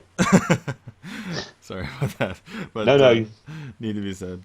Yeah, Xiaoyuan sitting here like, I'm not playing, come on. No. And also Xiaoyuan's kind of like a bit pudgy with glasses, so looks very different from Chaen. Anyway, getting in this game, Druid versus Druid, and we'll see what these players, what kind of tech they have in their decks. Looks like Sleepy Shaman has Harrison, which is not going to help him out here too much. And on the side of Chaen, he does have the Darnassus, which will be pretty nice in this matchup, but not, particularly in other matchups, especially if he's going against control. But we did just see him go against control and win, so there is that.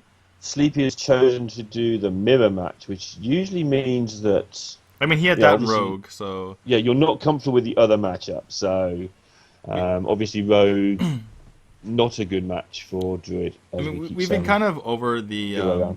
We've kind of gone over the statistics there about how Rogue is statistically unfavored in that matchup, so I imagine that Sleepy Shaman realized that too. But kind of an interesting play here. Why did Chaen coin that out?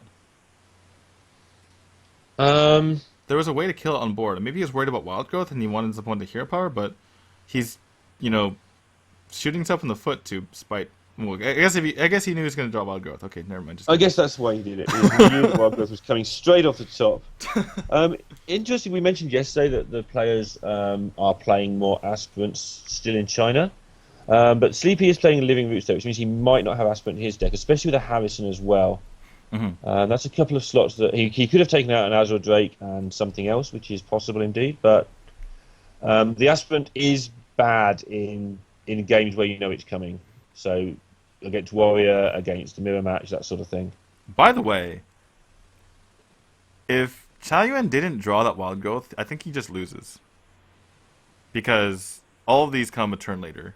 He hero powers when he would have Keeper the Grove. He Keeper the Groves when he would have drew the Claude, and the opposite is true of Sleepy Shaman. If that Wild Growth had come a turn earlier, it would have been really good for him. Just so far behind, and now suddenly Sleepy's hand pretty good here with the swipes, but yeah, the game is just over if he doesn't draw that for sure. So. That turn 1 was really interesting. Do you double swipe here? I mean, it's really powerful, but then you get rid of 2 swipes and an Innervate, which is you can stick your Shredder in, see what happens if you want to, and then swipe. Well, you don't need to is the point, right? You clear everything. Your Shredder takes 1 damage, and you clear the entire board with double swipe here. You swipe the Belcher, you swipe the Keeper. Then you kill off the dude, the slime. Mm-hmm. But it looks like it's... I was just thinking, what were the other targets for this silence? There aren't that many, are there? So, I think this works out okay. Apart from the fact he's dropped one of the worst things you can drop off the Shredder. Mm-hmm. He does have the Innervate and both of those swipes used for future turns, so there is that. Looks like he's going to commit to that. So yeah, with that bad drop, he's now, instead of hero powering, he's he's kind of had to do that, I think. So the difference is he retains his swipe and, uses up his silence /2 damage. And the difference is that instead of having a 4/2 Pilot Shredder, he has a 2/4 and a 1/1. Which in fairness would have been exactly. probably a 2/3 in his mind, or a 2/2. Well, you can think of it as a 4/2 that's going to in the future drop a 1/1, if you could think of it that way, maybe.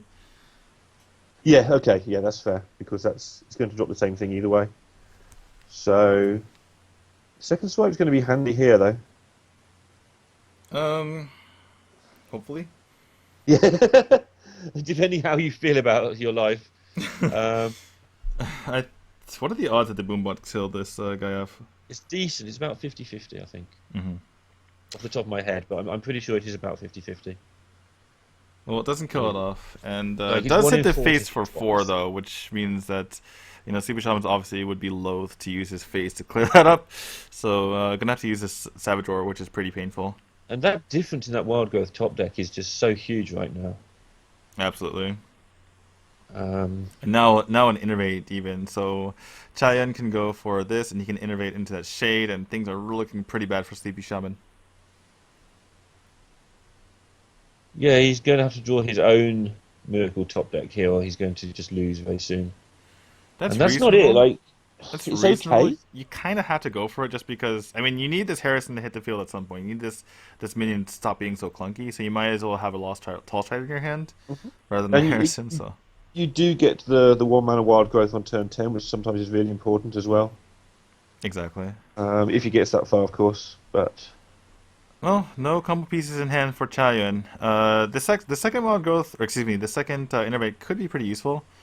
In the meantime, just gonna go ahead and use Wrath here. Can Wrath for 2, then Wrath for 4, which is pretty nice. Doesn't have to use any of his minions on field. yeah, and this is the thing with Druid. When he gets behind and it's run out of swipes, it just has no real way of grabbing the board back when it's this far behind. So it tends to just snowball into a loss in the Right. Druid mirror. If you'll be not always, there's sometimes you can top deck a way out. But Sleepy Shaman, This is very sad. So yeah, he's gonna have to give it up here. By the end there, by the way, Chaen attacking with the Shade was absolutely correct. If your opponent deals with the Shade, they're not dealing with your 4/4 and your 5/5, and Druid usually can't deal with everything at the same time. That's going to be game for Chaen. It's going to be 4-2 lead for Celestial. And, this is kind of why they're so strong, right? They have no weaknesses. So, for instance, on the side of Yolo Miracle, they started with Rosiki because they felt like he was the weakest player, and throw him out there, he could be weak later. And Celestial has, the luxury of being like, okay, who is the best deck to put up first? Yes. Or something like that. And, Sleepy Shaman, he is so good. He's just, crushed yesterday. He's such a formidable player, but, for Celestial, they say, okay, who has the best decks to go against him? No matter who we pick, he's going to be a very, very strong player, and he's going to be able to take out Sleepy Shaman, who normally, just is really difficult to take out. and this is the last hero standing thing coming into play now. Sleepy Shaman can't leave, and he has to play this Rogue versus Druid match. And this is what we're saying about the snowball effect. When you do start winning an unfavoured match here and there, going right the way back to the Patron versus the Priest, it does start to generate holes in the opponent's lineup. Right. And now To we're be seeing fair, that- though, the Rogue isn't the worst. Sleepy Shaman just kind of estimated that it would be slightly worse than going for the mirror, but it's not too bad. Yeah, we're still, but I think we have come to the conclusion over the course of the league and other tournaments that this is it's nearer 40-60 than 50-50 these days. Right. but This analysis won't really help too much, though, to be fair. It's not going to... it's gonna be less power for Chaen here. So Yeah, it's just a 2-3 that didn't live, and that's why a lot of people are taking that card out. He seems fine playing it on those. It doesn't actually have a downside as such. Like, people think, it has a downside, you lose the mana, but it gave you the mana, so it's like it is still just a 2-3. It's not a disaster. the one problem here for Sleepy Shaman, though, is he's gonna have to start putting some pressure on the border, or else this Shade's gonna continue to grow. And Yeah, one of the worst things that the Rogue can face is the Shade, because it just sets up from turn 9 onwards. The combo is just always lethal, or roughly. Yeah, you know what I mean. It's near enough lethal. we might The Rogue loses its hero power. we might see a reveal right here, just because spell damage in the hands of Rogue is very you know, very scary. And like for instance, if he leaves it up here, then there's a pretty easy kill on a Druid of the Claw. For instance, you just use the backstab. You know, just stuff like that in general. So do you reveal it, or do you kill it with the? I guess you get to kill it for free, so you might as well. But he is actually just going to take his whole turn to take it down. I mean, that's kind of the thing, right? You're using your whole turn to do so, which means you're not developing anything else. Although, to be fair, playing against Rogue, they're really good at killing things, and if you don't play anything, they can't kill anything, so there's that. Yeah, this actually isn't a bad hand here for What if Sleepy. you just prep Sprintier? I guess you had to play something afterward. I think you're probably scared that your opponent's going to do something as he's just missed turn 5. Mm-hmm. You've sort of got to expect... You've got to get things down there now, because you're expecting probably a Thaurissan or something after that turn 5. I would read it that my opponent doesn't have anything to do when he doesn't do that reveal. So Chaen, if he has 23 damage with combo now. If Chaen ever gets to turn 9, he has lethal from 26, unless there's a healing from Sleepy Shaman. So if he can just hold out and not die, he's actually in a okay spot. Like basically, this is what he's doing. He's just clearing, and if he draws Savage, he wins the game.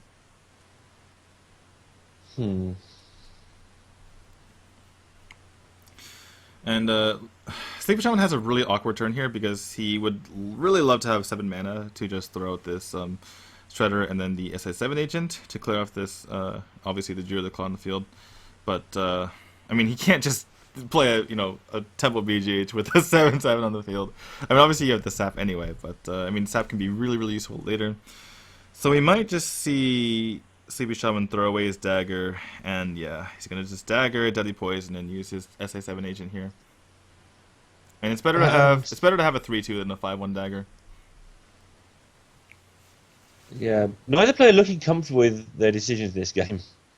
Really complicated game of where do we want my board to be, and you've gone past the point of no return with your shade now as well. Because obviously you know about the BGH, you know the BGH won't have many targets other than your boom. So when you choose not to reveal on 6, you basically choose not to reveal it until you do a significant change to the game with it. Mm-hmm. I do like the fact that isn't significant enough in this situation. Yeah, I do like the fact that he's keeping his stealth though. I mean, it was definitely a decision to be made there, but by keeping it stealth, he is guaranteeing himself lethal if there's some sort of combo. And Sleepy Shaman knows this, right? There's going to be lethal next turn if Chaen picks up Savage Roar. Ooh. He's now... Wow. Wow. Really? Do you have to do this? You have to kill your opponent. He just played Thaurissan. You could be dead right now if he picks up Savage Roar. Yeah. There's a keeper. It's a goodbye BGH. But yeah, this is just... Do you hit the face now? I mean, 9 damage is kind of a lot. Nope, just going to hold on to it. He realizes he has lethal if he is able to deal with that. And there's no real way to Blade Flurry it away. Actually, you could, if there's a prep here, actually CP Shaman could Blade Flurry it away. Yeah. It's 3 each, so 6 struggling here because I just can't see a line. If there's a prep, yeah, but this is really awkward. So does he have lethal with double? I mean, you can't actually double force. What am I talking about? But yeah, this is just a really difficult turn here for a CB Shaman. I mean, how much? I mean, your opponent doesn't have one piece of the combo, because if they had one piece of the combo and they drew even into the other one, he would have been dead last turn. Because do you do something like double Tinker's Pass,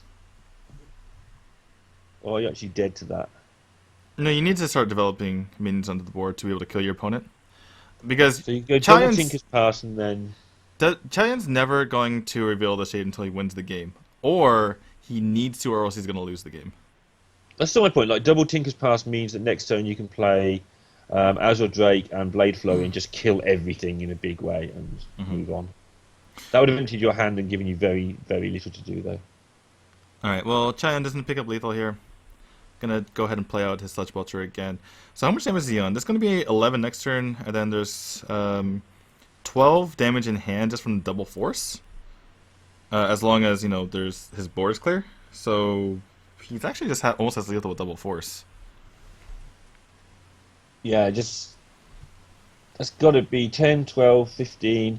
So if you're sleepy, you can play. He's playing around one force, isn't Oh, he? He knows that.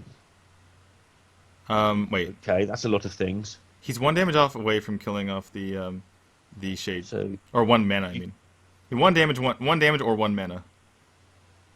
This is very sad. Oh wait, no, he isn't. What am I talking about? He can't Blade Flurry.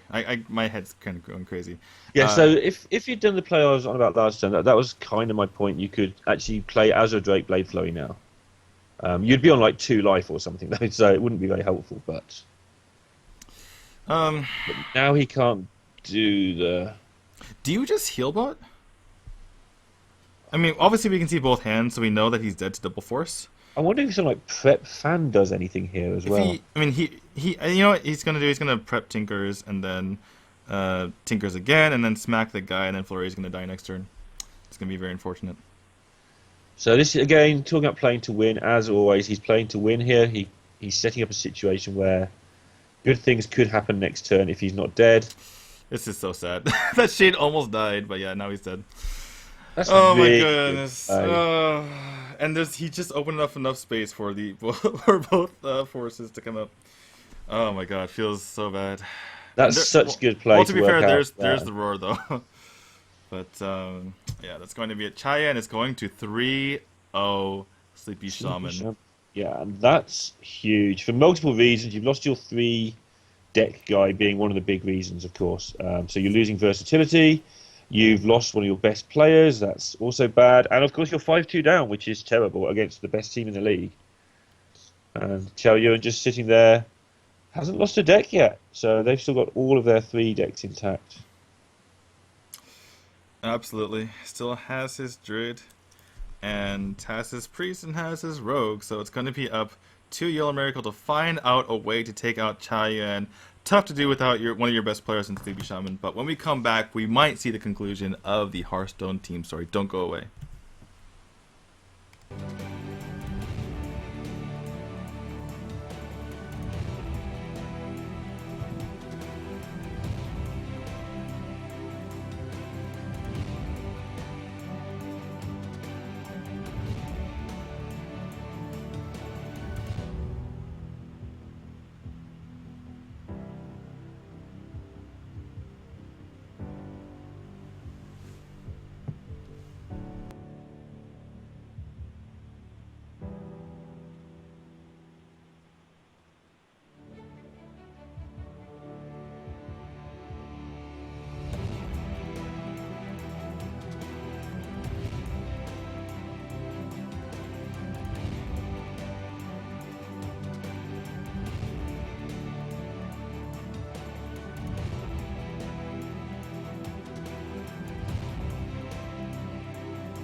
We are hope.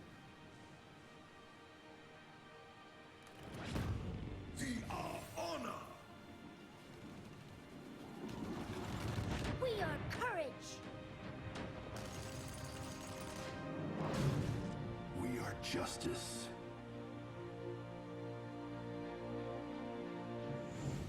We are compassion.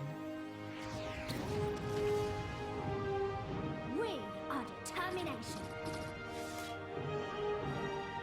We are harmony. We are Overwatch.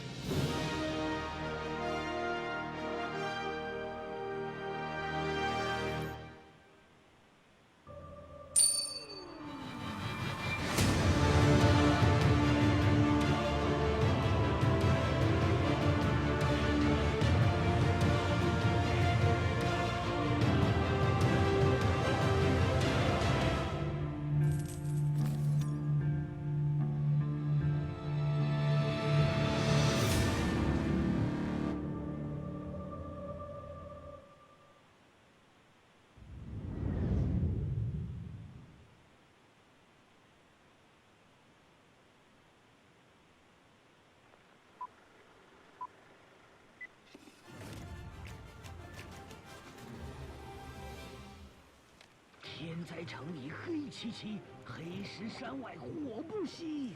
新邪恶正崛起，新英雄在哪里？处处危机，时时警惕。古老神庙里有宝藏，有陷阱，你也来试试运气。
魔兽世界直升100服务现已开启，军团在临，数字典藏礼包同步发售中。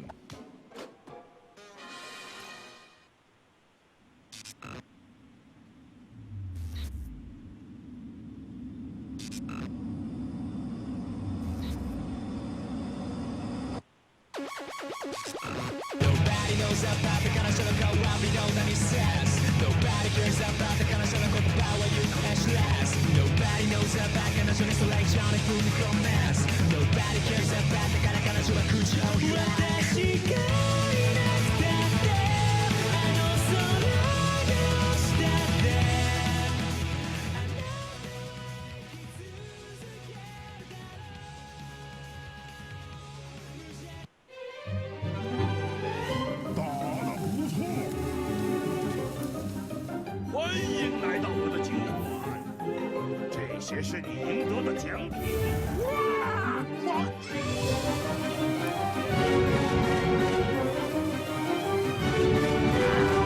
我最喜欢这么玩了，上来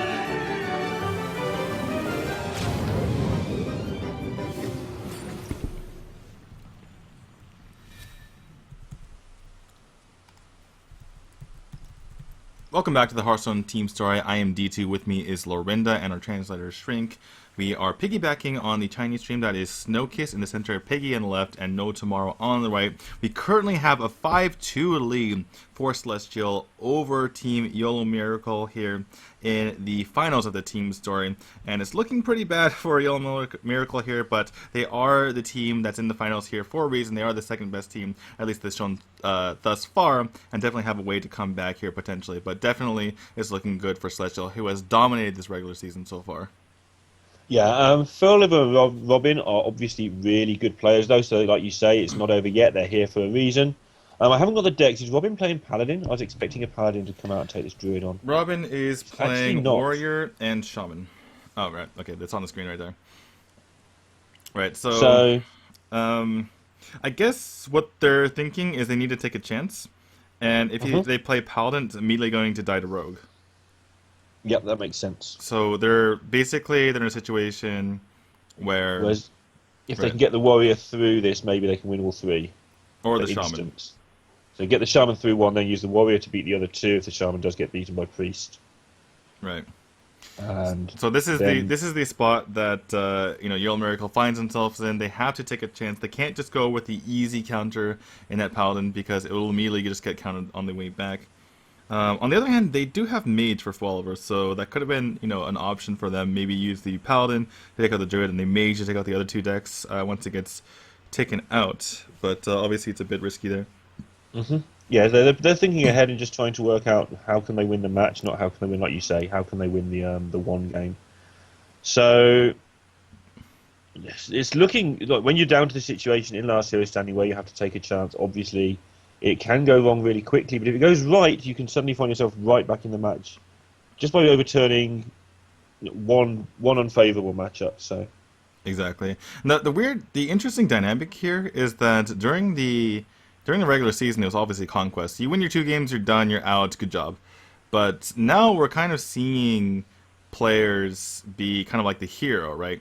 Right, Chaen's come in, he beat Sleepy Shaman, arguably Yolo Miracle's best player, he's doing so well, so, I mean, this is actually kind of crazy to see. But we do have a pretty good start here for Robin, and Chaen doesn't really have too much to combat this. He's thinking about whether or not he wants to go Tunnel Trog first turn. I think you have to, really. I mean, I can't really imagine you going for a Totem on turn 2. And you're not going to... I mean, basically what I'm getting at, you're not going to Hero Power on turn 2. So you might as well go for Tunnel Trog. And I'm just wondering if he's thinking he doesn't want to Crackle on turn 2. But we've seen Chaen just play Aspirant all the time. So you might well want to Crackle on turn 2. Maybe Robin's just getting a feel for it as well. Just sitting in his seat, getting accustomed to the fact he's... But I think no matter what you do, I mean, no matter what happens, worst case scenario, or not worst case scenario, but like, if nothing changes, you play the Murgleton on 2. And then you've got, you go into the 3 drop on 3, and then you've got the Crackle on 4, which isn't so bad either. Fell Spirits on 3. Right. And Crackle on 4 would be fine as well, so that's okay. Obviously a deck you need to pay a lot of attention to, though. Again, just sat in the seat, probably just making sure he doesn't make any silly mistakes. Right, and Chaen sat there for a little bit thinking whether or not he wanted to coin into the Wrath, but realizing that that's going to really mess with this curve going forward, so wise decision to just let that go. Here, Robin obviously has the opportunity to play a Totem, but I don't really see the point. I think you might as well play Finley here. I mean, you could theoretically go this entire game if you curve out well enough with your top decks, you could just not Hero Power the entire time. So I don't really see the purpose. So he wants to get Druid, Warlock, or Hunter here. Gets Druid, which... Another thing with Druid... I guess Paladin is okay. Paladin's okay as well, but I think you just want the immediate damage. If you start making Paladin hero powers... I mean, Druid has a tough time dealing with Paladin hero powers, obviously, but it can backfire against one single swipe. So I think we did say earlier about the Druid hero power as well. It does stack with that Doomhammer when it comes as well. Yeah, definitely. One thing about playing Druid on turn 1, if you play it too quickly, your opponent knows you don't have Innovate decisions. So I know of players who just will deliberately take their time on turn 1, whatever their hand as Druid, just to not give anything away about their hand. Ancestral Knowledge is pretty good here for Robin. He can utilize that after he uses the Ancestral Spirit. Not the Ancestral Spirit, the Feral Spirit. these spirits, man, these spirits. Yeah. But looks like Robin is just not wanting to give anything away here. Doesn't want to give anything away as far as, the contents of his hand. I think it's a pretty... I mean, if you're not going to Feral Spirit now, then when are you, right? So basically he's just... He might be thinking about future turns. He might be deliberately slowing himself down, kind of like just a habit. Sometimes players, if they start playing fast from the beginning, they start getting into a habit of playing fast, and then in a turn later on, when you should have thought about your turn, you play too fast and you make a mistake. So I think he's just trying to establish a rhythm for himself. We saw yesterday he actually played one turn too fast, and he almost lost the game because of it. And so I think that's exactly what he's thinking about right here. Yeah, it's really like showing his experience to do that as well. It's definitely a thing that a lot of people could learn from. Especially in this league, some of the newer players throughout the league have been playing incredibly quickly, and There's players who can play quickly. There are players out there who just play. Someone like Zigzo just plays incredibly quickly because that's how he's comfortable. But most players play worse when they play quickly. Well, Sixo, to be fair, I mean, I've seen him play slowly. It's just not on ladder. So, I think it's gonna be gonna be the Total Golem here, and he might want to commit to the Earthshock onto the Pilot Shredder next turn. And it seems kind of strange because sometimes you want to use it on the taunt, but if you can just deny the Druid from being able to go minion to minion combat, that's what they thrive on. Their spells aren't really the greatest, and so if you're able to do that. Deny them some of their minions, then they really are forced to taunt, and then that's where you kind of get them. Yeah, anytime you can kill a Shredder with an Earth Shock and actually kill the whole body, you've done your work with that card. And so he's managed to get the absolute best use he can out of this Earth Shock, I think. Would you Ancestral Knowledge first here, and then with the plan being to Earth Shock and Abusive most of the time? Yeah, exactly. Ancestral Knowledge, Earth Shock, Abusive seems like the play here. I don't really even see anything better that could come out of this, out of the cards that come out. But I don't think you can let this Pilot Shredder live. It's just too much minion to minion combat. Will allow the Druid to get back into the game. Saving this for the swipe, so you can afford to put this guy on the table as well. Right, and the thing is, again, just to reiterate this, Druid does not have very good spells for getting rid of your stuff, other than swipe, right? So if you can just have minions stick on the board, even if you have to use damage onto taunts to get rid of them, it's perfectly fine, because your minions will be able to continuously do damage. Yeah, and the healing's no use. Like, if you have to Ancient to Law to heal, you almost never win from that situation, unless you're in some sort of crazy top deck war. You have to, you have to stabilize before you heal. And so normally if you're struggling, you just cannot win with the Ancient Law. So it's looking pretty good here for Robin, which of course you would expect when they've chosen to play this deck out of their 4 remaining. But we were saying that maybe Paladin would be better, but this is looking really powerful. So this is the first very tough turn for Robin. Obviously spell damage can be really powerful, but you've seen a Wrath and you've seen a Swipe. So how afraid of this Drake are you? The other thing is that maybe your opponent plays like a Shredder and uses their hero power to attack your Abusive.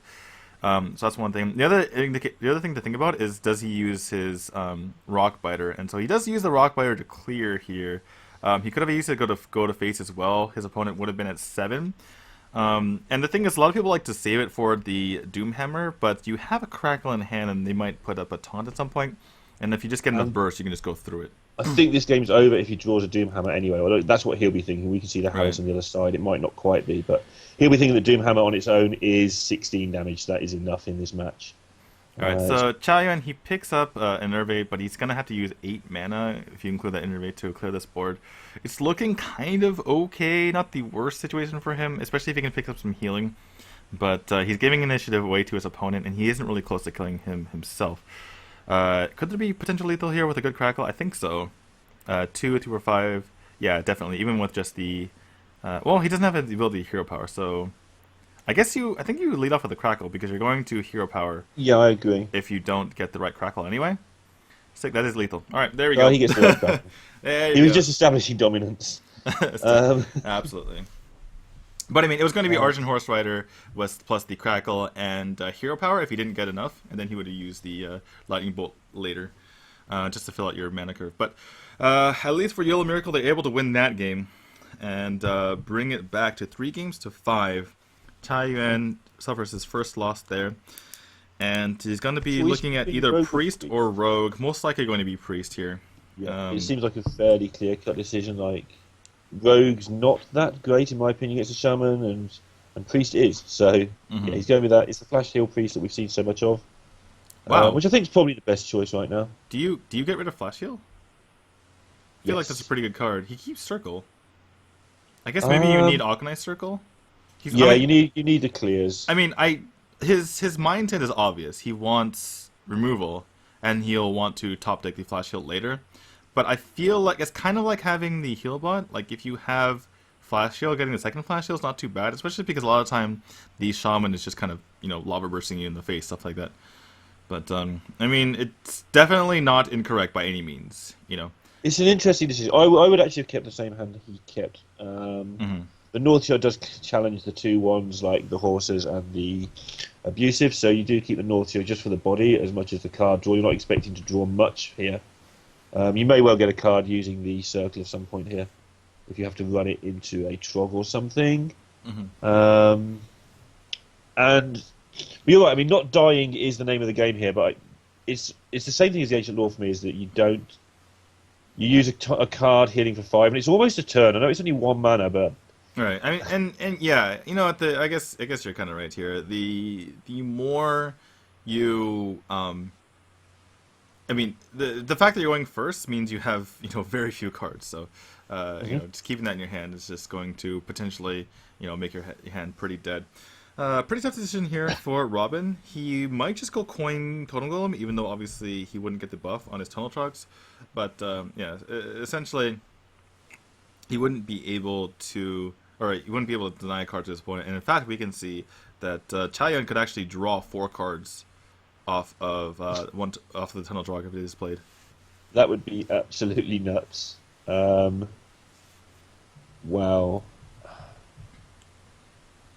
And in fact, he can actually draw 4 cards regardless.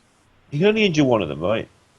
He can only injure one. Oh no, but he's going to heal. Yeah, he's going to draw 4 cards regardless. Yeah, if he plays the Totem Golem, then Chaen can play the Powered Shield, and then hit the Totem Golem, and then circle. I think. Yeah, which is actually 5 cards because you get one on the shield as well. I think it's some crazy number. It's a lot of cards anyway, guys. I think you just do it. I mean, it's so many cards you're going to draw answers here.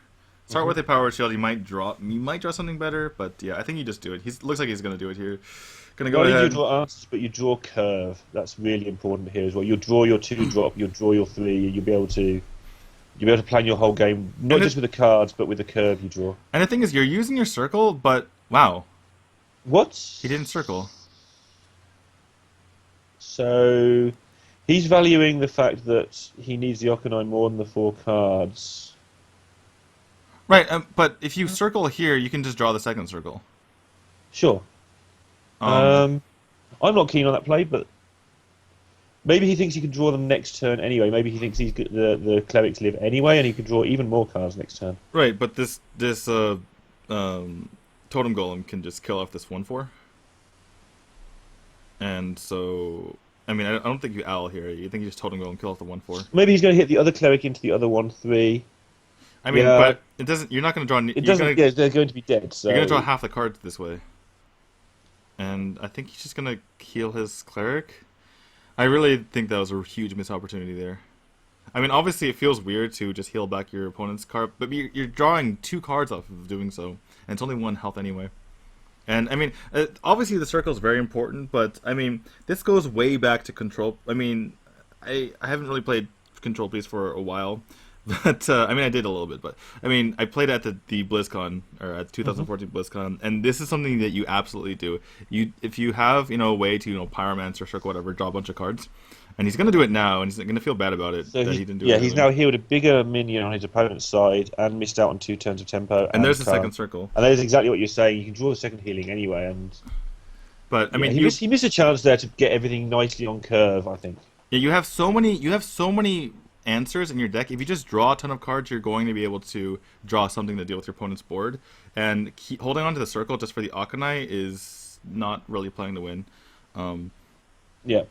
I mean, it's obviously Chaen's a very good player, and it's kind of hard to, you know. It is a fairly new deck. I mean, Control Piece isn't new, but this iteration of Control Piece is pretty new. Maybe it's just a deck he's not comfortable with. The concept is the same, though, right? There's always, I mean, in this deck and in the one a couple of years ago or 1.5 years ago, there was Circle, there were Pyromancers, there was, you know, Northshire Cleric, there was Circle, and there was Okanai. And if you can, you use the Circle to draw cards. If you can draw a significant number of cards, you do so, because you're going to draw more answers anyway. And there's a decent chance, there's several games I've had where you just draw the second circle and you use Okanai Circle with that one, and then you have more answers in the future. But you can see Chaen here. I mean, we were talking about this entire time, but if you look at his cam, he was definitely shaking his head thinking, I should have done that in turn 1. Yeah. I think it may even be one of those situations where you plan to do that and then you just hit the end turn button and think, no, why am I hitting that end turn button right now? Well, like the whole plan, he did the whole turn as if that's what he was going to do, and then didn't do it. It's almost as if he just pressed the wrong button. I mean, it's a thing, you know, in the heat of the action, you just flick to the end turn and think, no, I meant to heal, what am I doing? Right. He's too good a player not to have known that was an option, so... maybe some weird instinct. And obviously the phrase "never go full Northside" does not come from when you're playing a game that's going to last 6 turns. Yeah, exactly. It comes from games where you used to play Well- mirror matches and stuff like that, where you could fatigue yourself accidentally by your opponent forcing you to draw a million cards. Yeah, exactly. It's the priest mirror essentially. You don't go double Northshire if your opponent's a priest. But yeah, you can see his head is actually literally in his hands. He definitely Yeah. realizes. I mean, this could have been a completely different situation right now. I mean, obviously Robin had the opportunity to play this regardless, but you know, he would. The interesting thing is it's not completely over yet. If you can top deck a Nova or something, Nova's no use. Yeah, He needs it's to- definitely not over. He still had a pretty good life total, but he's playing completely defensive. Finley Margleton's not a very good card to come off of the Deathlord though, for Robin's sake.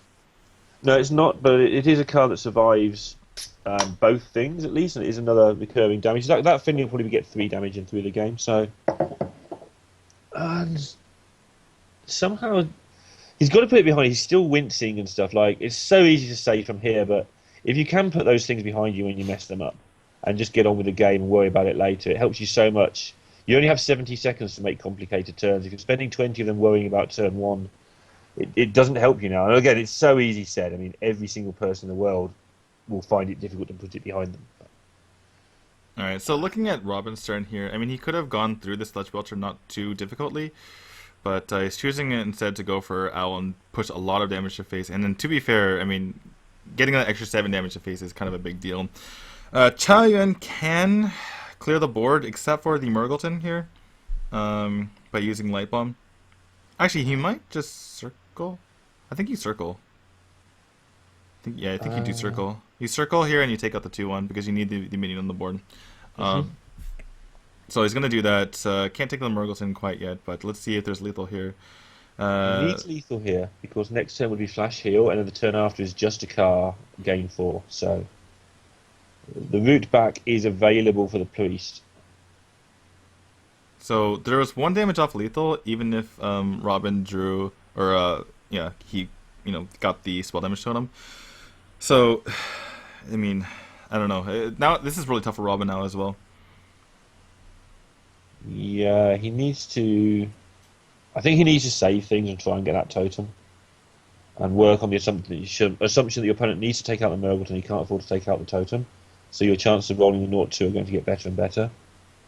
The funny thing for Robin is that, on the one hand, he kind of got punished for silencing there and going face, but on the other hand, he just drew Earthshock, so he was actually correct in a way. So, do you steal the Finley and heal yourself for 5, or do you steal the totem and let your guys heal back up? You might just flash heal and hero power, but looks like that's not going to be the case. I suppose you can't heal. That's forever. healed you for 1 anyway, stealing the Finley. So, well, kind of. You could have killed the Finley with your Sludge Belcher. I guess, yeah. All right, so there actually could be lethal here. I'm pretty sure 7, 8, 9, 10, 11, 12, 13. Yeah, it would have been lethal with the. It would have been 14 damage with the spell damage totem. Unable to roll it again here. 6, 9, 11. He has 11 damage potentially if he goes for the most possible, but I can't really see him doing so. So this is really difficult because now he's facing that situation where the game starts to turn, where you really can't afford to hit your opponent's minions, but killing one of them one way or another would slow down the clock for your opponent so rapidly. But the clock isn't really important because it's the Justicar that's going to kill you next turn. You can't see that, so you've got to assume your opponent's hand is full of garbage or you can't win anyway. Mm-hmm. And the crazy thing about the Justicar too is that it speeds up your death too as well, because you can, at any point if Chaen is close to lethal, or I imagine if he only had lethal, he could just throw that Akana in the field, lie on the Naru, and heal your face, and that's a 7 damage burst. Yeah. Yeah, it's nuts. And as we said earlier, basically, each time he presses the 2-mana button now, he just counters 1 card. And so Robin should, in theory, not be able to catch up here. Yeah, he needs a Doomhammer and a Rockbiter. Basically, he needs Ancestral Knowledge like right now. And by right now, I mean that Leopardome had to be Ancestral Knowledge.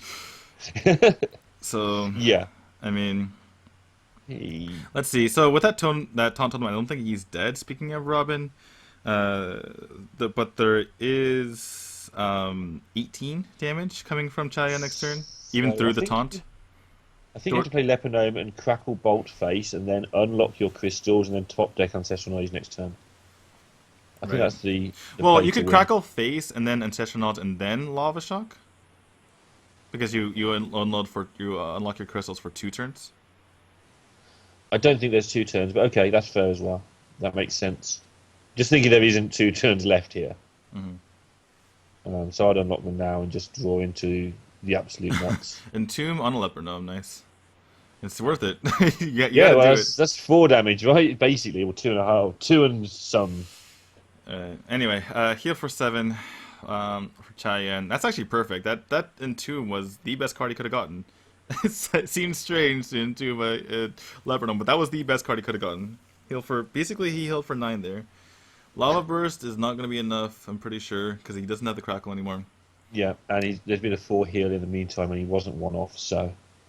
Chaen's going to get another go with his Priest, and he's going to play against... I'm calling it, by the way. He's going to play against Warrior of Unknown Sort. Just have a look what Robin did play yesterday. No matter what Warrior it is, Priest is going to be favored. He's going to be slightly less favored if it's Control Warrior. But we did see Patron Warrior beat Priest earlier today, though the player quality was much more distinct than it is now. What is it that's making Priest favourite against Control Warrior? Is it just the addition of the Entombs? Because the meme, obviously, is the Warrior can go above 30 and the Priest can't. Entomb and Thoughtsteel. Entomb and Thoughtsteel puts you... And there's really not much card draw other than the Northshires, whereas there's Slams and usually Acolytes. You can't really live against aggro without Acolytes to just, keep your answers going. And there's shield blocks as well. So by the time the end of the game comes around, the Priest can be 4 or 5 cards ahead in Fatigue, which starts turning into 10, 11, 12 for 13 14s and 12s. Yeah. So it basically plays like the Control Warrior mirror, but the Priest gets to draw cards and the Warrior doesn't because of Entomb, because of Thoughtsteel. You can get into a situation, however. 7, 8, 9, 10, 11, 12. So not lethal yet. He can Thoughtsteel lethal. Is that lethal? So 7, 8, 9, 10, 17. Yeah. Pretty sure that's lethal. Yeah. He's playing the Soul Priest, so it has to be lethal. There's no way you play that if it's not. Exactly. Alright, so that's going to be lethal there for Chaen, and we will find out what kind of warrior that Robin is playing, then we can analyze what's going on there.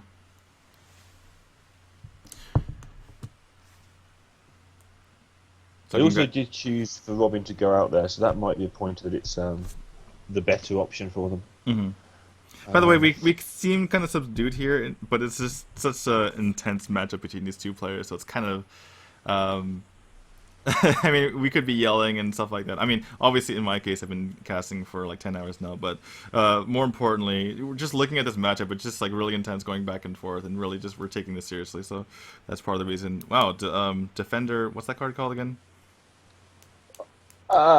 King's Defender? King's Defender, that's the one. So, with the Battle Rage in hand, this looks like it's going to be Patron, which is not good news. Wait, could it be Bolster Warrior?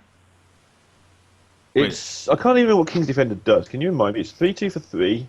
And you get an extra durability if you have a taunt on the board. So it could be Bolster Warrior. Yes, except now there's a Korkron. Except it's almost certainly it should be Reno. Reno? Oh. But there's double Korkron. There's 2 Korkron elites. Well... Caster's Curse, we're just going to call it. Anyway, it's probably Patron. Korkron is probably Patron with a little bit of weird tech in there. So the Korkrons will be very. Face. Could be face. It could be. I suppose. Yeah, the Battle Rage maybe just keeps it going. Could this be Face Warrior? That'd be very interesting. That would be a really interesting time to pull it out here. Casually rip out your Face Warrior for the finals, right? Exactly. But it would be a good matchup, wouldn't it, for the Warrior? You would think. I think it's Patron. I think it's just Patron with Korkrons, which is not. It's not very strange. Okay, so if it's Patron, it's a bad matchup, as we discussed earlier. But the Korkrons will help a lot. If you're going to be playing this matchup, you really want the Korkrons rather than the Shredders. Yes, and having the 2 of them rather than the 1 of each we saw earlier, we think gives them that extra bit of reach. But obviously the Priest, in theory, sits there with light bombs and takes out the patrons and just deals with the rest of the stuff as it comes up. But as you're saying, with the Korkrons, you're doing it from a slightly lower life total position. I was just thinking of something. If you have Dread Corsairs in this deck, and you play King's Defender and you play Dread Corsair, it costs 1, but you don't get the extra charge. But if you play the Dread Corsair first, you have to spend 7 mana. Sorry.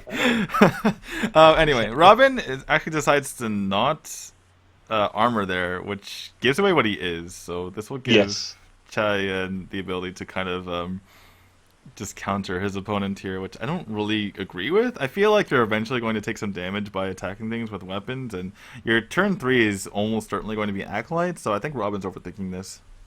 Yeah, one of your big advantages, one of the things working in your favour is the surprise element on your warrior. It can often take sort of 6 or 7 turns before you know what you're playing against when your opponent plays warrior. Mm-hmm.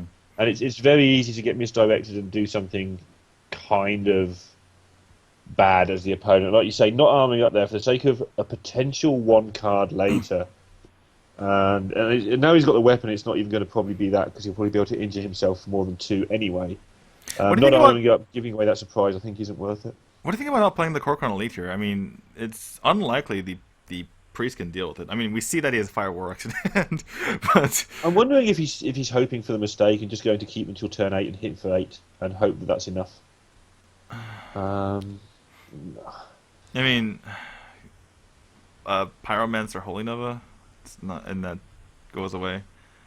Yeah. There's so many things that just kill it if you wait too long. No, I'm just wondering if he's going the other way and he's just not going to play it. He's going to play like a really bad Druid combo or something where he can just do 10 or 12 from hand. I mean, now he's allowing his opponent to just use this Fiery War Axe. So going the other way, this gives him 2 Groms. This one's a really expensive one. Right. Where you use 2 cards on turn 8 and buff them, and you go in for 10 or 12 or something. I just feel like Robin's kind of messing this up a bit. I mean, the turn 2 non-armor up, it's kind of giving away. I mean, obviously, Chaen is able to Thought Steal the Unseeable Ghoul, so there's that. But I feel like, I mean, even this Kor'kron Elite, like, why did you attack? I guess he really desperately wanted to pick a patron because he had Inner Rage in hand. Yeah, and something you can do, like you said it on turn 1 even, turn 2, something you can do when you are the big underdog in a match is go for a line that you have overthought or something that's a bit unusual, and sometimes it just looks terrible later. Right. Like, he would have had a plan here for how he wanted this to come out, and whatever his plan was, it hasn't gone that way. I mean, it kind of makes sense in a way, right? You're such an underdog that you need to draw the patron now, especially because you just saw your opponent use the coin, that you feel like that's the only way you're ever going to win, is if you just get patron right now. But, I mean, that was a 1 in 10 chance? I feel like you have a better chance than that just playing the game out. And he's been a bit unfortunate with this War Axe, right? The last thing you need to give the priest is more removal. But then he did allow the time to happen by not playing a threat. Right. So for the Thought Steal to be cast. Well, Chaen's going to draw 4 cards here and make his light one. Flashbacks to Patron from the other side as everything just gets bigger and draws cards and takes 10 minutes for the animations. Right, and this light one is going to get absolutely huge. The one problem with playing the second Northshire Cleric though is that Chaen could just die to fatigue. Honestly, if he heals too much stuff trying to make his light warden big. And I've actually won a game that way when my opponent didn't realize that situation. Nice. But and there's Robin's like he's got a fairly easy clear here. And I wonder if he is just thinking of maybe I win this with that fatigue option. Maybe I keep the Northshires. That's what he's considering. He's thinking, do I keep these Northshires alive? I think. Yeah, that's actually a reasonable way to go about this, especially because he feels like he's in such a bad matchup that you might want to go for that. But yeah, he's going to play this first actually just to go for the battle. He's going for the clear basically, and draw some cards, which obviously makes sense. And apparently, so for all our making fun of him on turn 2, or not making fun of him, for all of our just kind of disputing or questioning his play on turn 2, he actually did get a battle rage off of that. So he did get the card that he would not have got, because he did end up killing. Although he could have run his face into He could have pinged a different way, I think, and run his face into the 3-1. No, he couldn't. Yeah, he may have been able to take 3 damage anyway, if he needed to. Well, for Because he Chaen, could've he can killed barely Tyler. see his hand at the moment because there's so many cards in it. So many things.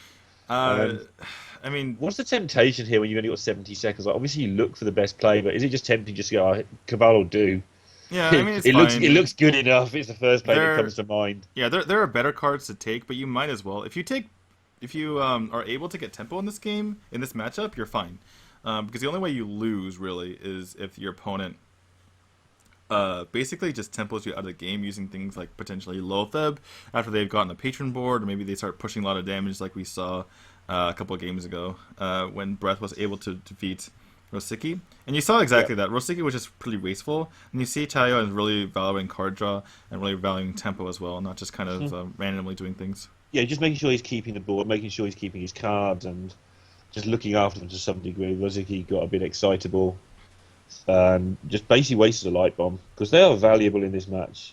You do kind of need 3 board clears, 2 for the patrons and 1 for emergencies. Right. So, and if you can keep the board yourself, that means the emergency never comes up, so you only need the 2 light bombs.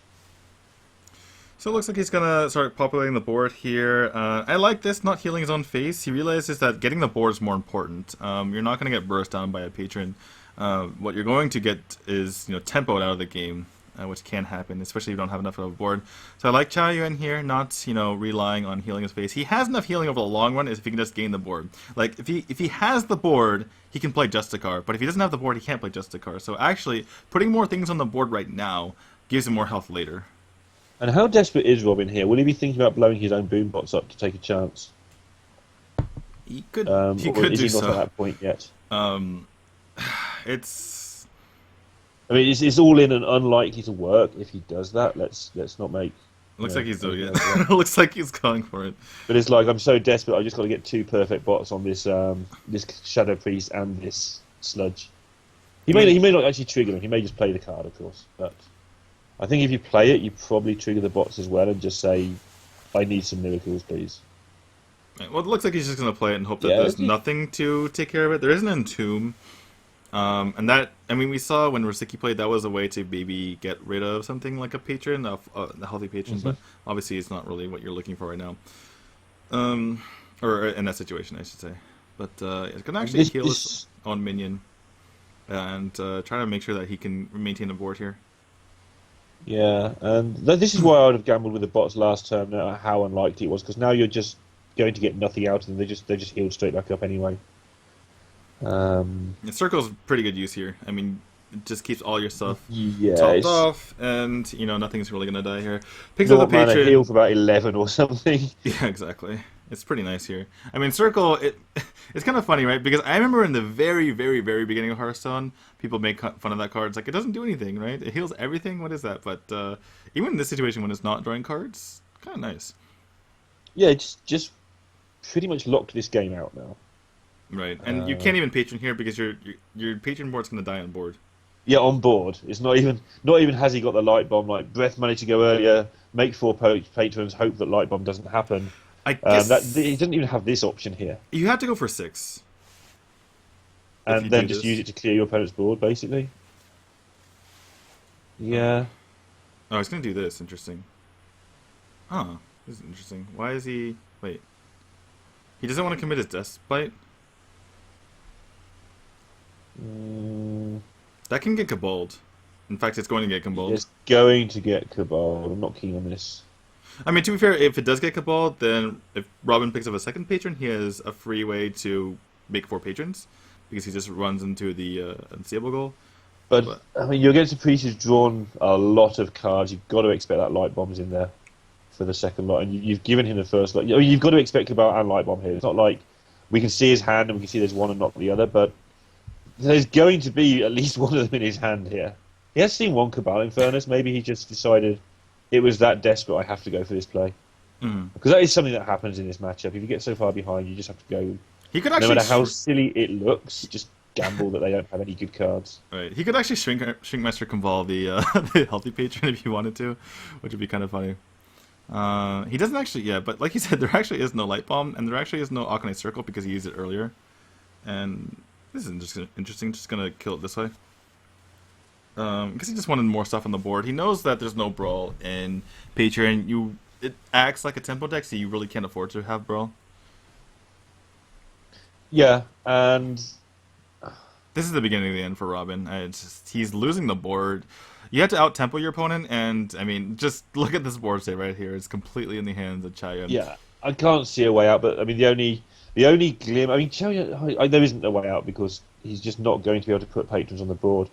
He's not going to be able to get a Grom through. I guess that's the way. I guess he tries to find some way to get a sneaky Grom through.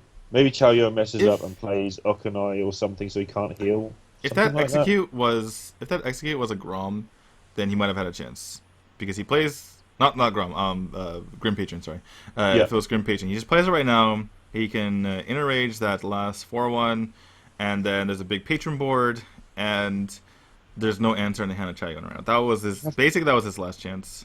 Yeah, he had to go face here, setting up for opponent making mistakes. That's all he can do. I think you played the Armor Smith, right? And then you also inner rage the 4-1 because there might not be a way to kill this Crocorn. I mean, as it stands, Chaen can just heal. He can heal his face for 6 right now, and then Robin can never win the game. I'm just wondering if you play the Armor Smith, if in his mind you're giving your opponent too much information about your remaining cards.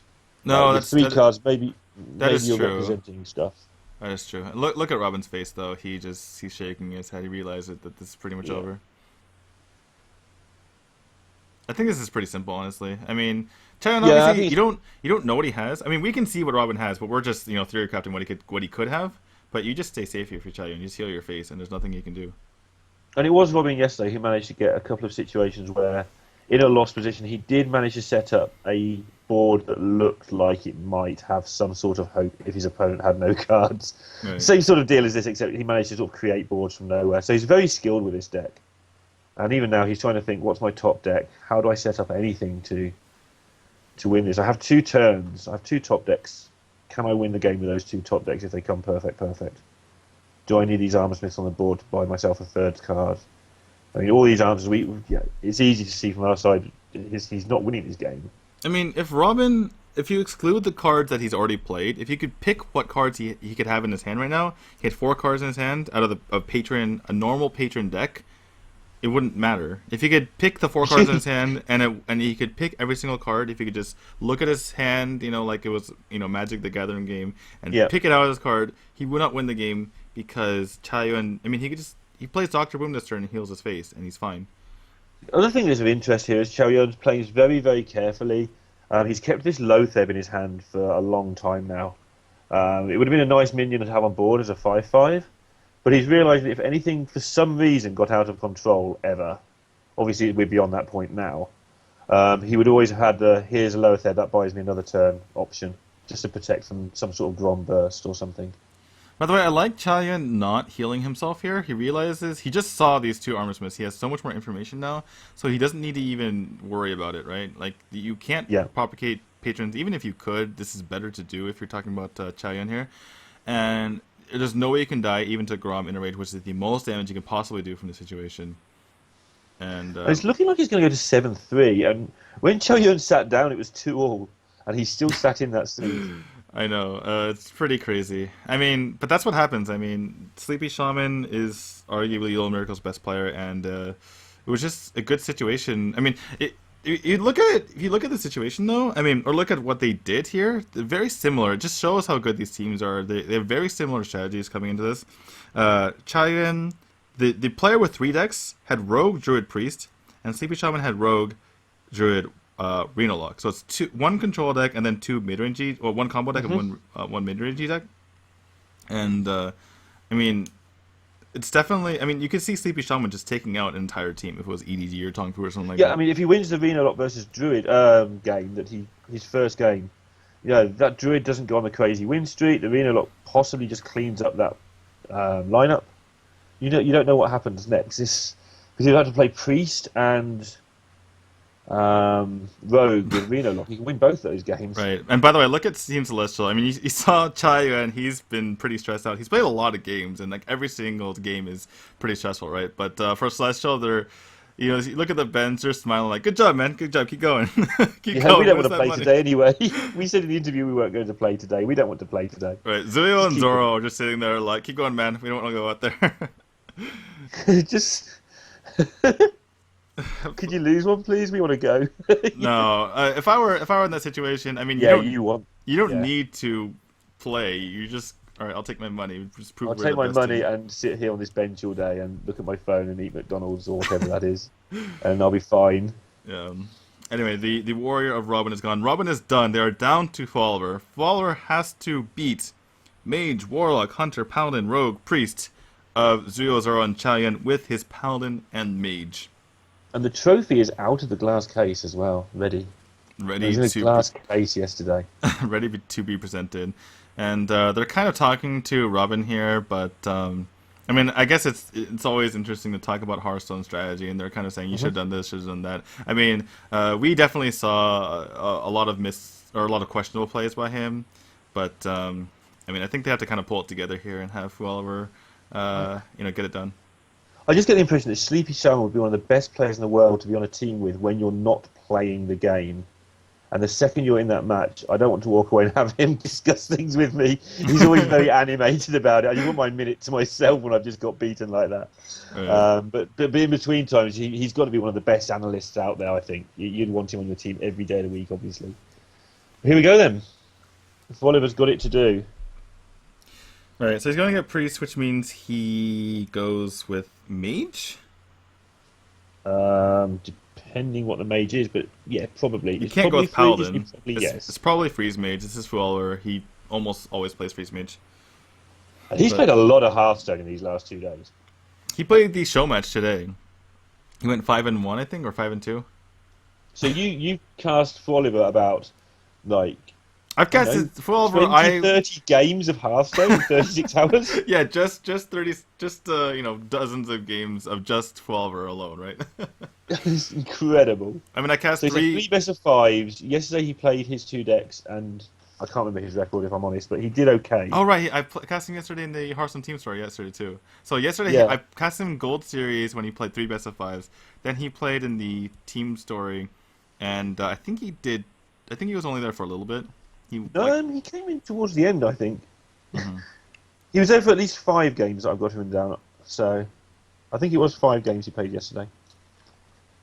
And then he's done the warm-up today, and then this. And So this is more like Paladin. great. I told you we'd see this, guys, yesterday. We saw more like Paladin today as well from Oliver, but he played more like Paladin in Gold Series. He played more like Paladin today in the show match, and he's playing more like Paladin now. And by the way, this is a really good matchup for the more like Paladin. Yeah, Merlin Paladin does have extremes, which of course is going to count against them when they're 7-3 down. Because The one very counterable. important thing though is there's no druid, and that's basically the best thing that you want to have if you're going to go against more like Paladin. So this that's a huge mistake. That's a huge mistake from Chaen. The one way you lose this is if he's not going to take advantage of it. Okay, my mistake. Anyway, I figured it was going to be an equality from Follower. There's 2 ways you win this as the priest. One way you win this as a priest is to get a Death Lord that goes out of control, and there's no equality, and they can never deal with it, and you tempo that to a victory. The other way you win this game is if you're able to entomb both war leaders. That's the only way to win the game, unless something crazy happens, obviously, like you double flash shield of faith with an Akanai or something at a certain point. But I've explained this a few times over the last couple of days, but essentially, if the Death Lord goes off, if you get like a Valence on it, I don't even know if Chaen runs 2 Valence or even 1 Valence. I think we saw 1, not sure. But if you basically put stuff behind that and there's no equality, and then they just beat down the face and there's not enough healing, even though there's a lot of healing, but if you just continue trying to heal and not dealing with the board. Yeah, because you can't. It's the thing again. You can't go above 30. I mean, this deck thrashes Warrior, which can go above 30. I mean, I'm talking about the other way around. Sorry. The priest has to kill before they get killed. I'm talking about the only ways that the priest can possibly win the game. And so that's, having a Death Ward get out of control. And then the other way is if you can manage to entomb both War Leaders. And we've already seen one War Leader die, so this is looking really bad. Oh, wow. Olmurka hits the field. Felver is actually upset about this because it could get entombed, but I think he's still fine. All he needs is one War Leader to win the game, as long as you get both Anyfins. And it's impossible. It's really hard for the priest to kill before you get both. Is there a way he can kill it? Is he thinking of killing his own War Leader here? He did. Actually, earlier today in the show match, there was actually a play where he played War Leader and Bluegill, and then he Pyromancer equality his own board. His opponent had no board, and it was the correct play. So he might do that here as well. I don't think. If I were him, I wouldn't, because you don't need it. You don't need the. Sort of going on his reaction that he realized that he thinks this is really bad. Yeah, but you don't really need it, honestly. You only need the war. I mean, doing the math, you only need the two. You only need one War Leader actually, and two Bluegills. Two Bluegills. It's just that he's already got the +3 in the graveyard, the War Leader in the graveyard, so he may. He's definitely considering it. He's not considering anything else. Yeah, it looks like he's gonna go ahead and do it though. So, I mean, to be fair, this does basically guarantee. And you see Chaen's reaction, and he does get a cheaper Solemn Vigil here as a result. I think because he has the Anything in hand and he already has the War Leader in the graveyard, and he has enough stuff to not instantly lose as well. In the meantime, yeah, I suppose he feels that maybe he can just win on turn 10 by doing some damage in the meantime. I suppose there is a very outside chance that you don't have a way to kill them with only the one War Leader and two Bluegills, because 4 Bluegills and 2 War Leaders is only quote unquote 24 damage. So and that's maybe if you get everything. Like you don't want to necessarily risk a Bluegill being the 30th card, or right. So yeah, that is a bit of a worry, I suppose. He was clearly not sure. He was clearly not happy about the fact he was going to waste, his board clearing combo to kill one of his own guys. It's not ideal, right? You 3 for 0 yourself. And and that board clear is definitely pretty important, especially not particularly in a situation like this, but overall. So he's gonna. I mean, this is really awkward. And yeah, it looks like he's just gonna go ahead and equip that because he can consecrate next turn. Yep. So not giving the cards from the damaged Northshire, and again showing what a quality player he is. A lot of these decisions have been very high power, whether right or wrong on the equality play. He knew exactly why he was doing. Who else kills their own minion for no reason? This is going to be quite a bit of damage coming from the priest here. Right. One thing, I mean, Strink always talks about there's a third way to win as the priest. You can thought steal the Anyfin, but it's actually impossible because if they Anyfin first, and by the way, that Bluegill is a dead guard for the rest of the game. If they Anyfin first, you can't Anyfin back because it's not enough damage, and if you clear the board, then they just kill you with the second Anyfin because I guess you can get the Anyfin and hope they mess up and they Anyfin first, then you Anyfin back. And he is going to be sat there with that Bluegill in his hand the whole game. He's not going to play it himself, so Follower is going to have to play around that option, I guess. But he will. We've seen how meticulous he is already in playing around things, so he'll find a way to play around that. Getting the Bluegill there, so that's going to really put a lot of damage into. That circle could be a big deal here. So yeah, not having that equality is actually a really big deal, and that's really why I felt it was kind of an overreaction. Because even if he gets entombed, as long as you can find a way to kill your... I mean, you could potentially even go with something like... once you find your War Leader, you go with... I mean, because you have 2 War Leaders, you definitely don't need the Murkai, right? So do you... do you keep the 4/5 here and then clear with the Weapon Consecration? E4/5? Oh, wait, what? What do You mean? keep it, turn it into a 3/3, then you've got the Consecration will clear everything but the slime. You turn it into a 3/3, you hit with the Consecration, and that would actually just leave a slime up. Might be a thing he wants to do. Looks like he's going to go for this particular play with the Bluegill. Going to get that off. and use the Consecration, but he's taking a lot of damage here. And it looks like he's going to use this to get rid of the weapon. But he's only going to have to be able to consecrate after this, which is So pretty... I'm cracking up. I was thinking that for some reason I was thinking he had a death spite, not a true silver. That's why. If Yeah, I was wondering. I was thinking it just clears everything with consecration true silver. Yeah, Of course, true silver's blow up for 1, right? Yeah, I mean, Sorry about that. I was getting a little confused there too. Been to a be lot honest. of Hearthstone today, guys. I'm so But, sorry. okay, wait, hold on. What's going? Is there anything that Chaen can do to win the game? Because he has a lot of damage. Hold on, 10, 11, 13, 12, 14. He actually has lethal. Wow. It's lethal So- with the bluegill that I said wouldn't be played. Oh my goodness. Well, you can play it when you have lethal. So So- Oliver loses a game that he absolutely should have won, and that was due to the mistake you pointed. Well, the decision that you pointed out you didn't like at the time. yeah, I mean, because equality is very necessary. If you get rid of your equality there, you get in that position where you can't clear your opponent's board. And if he had just been able to clear the opponent's board, he would have been fine. And again, if he had just held on to that, what he could have done later is once you draw the war leader, you can just war leader and then power equality your opponent's board, and that would have been a reasonable thing to go for as well. But yeah, unfortunately, he doesn't go for that, and I mean, he's been making a lot of kind of next level plays for Oliver with his Warlock Paladin. I mean, I mentioned before in the show match, he cleared his own board in order to get a better anything as possible later on. But I think he kind of overthought that, and he, by overthinking it, he underthought a different aspect of it, which is that Yes. you didn't really need the Olmert guy. And that's something that can happen when you've played a lot, as he has. So he's got to run the gauntlet with Freeze Mage. Yeah, and not it's the best not. deck to run a gauntlet with. Yeah, exactly. It's very polarized. This deck. It can really kill some decks and doesn't do too well against others. And to be fair, Druid's gone, Warrior's gone, And Shaman's gone. Shaman's gone as well. So it's possible, looking at the remaining decks.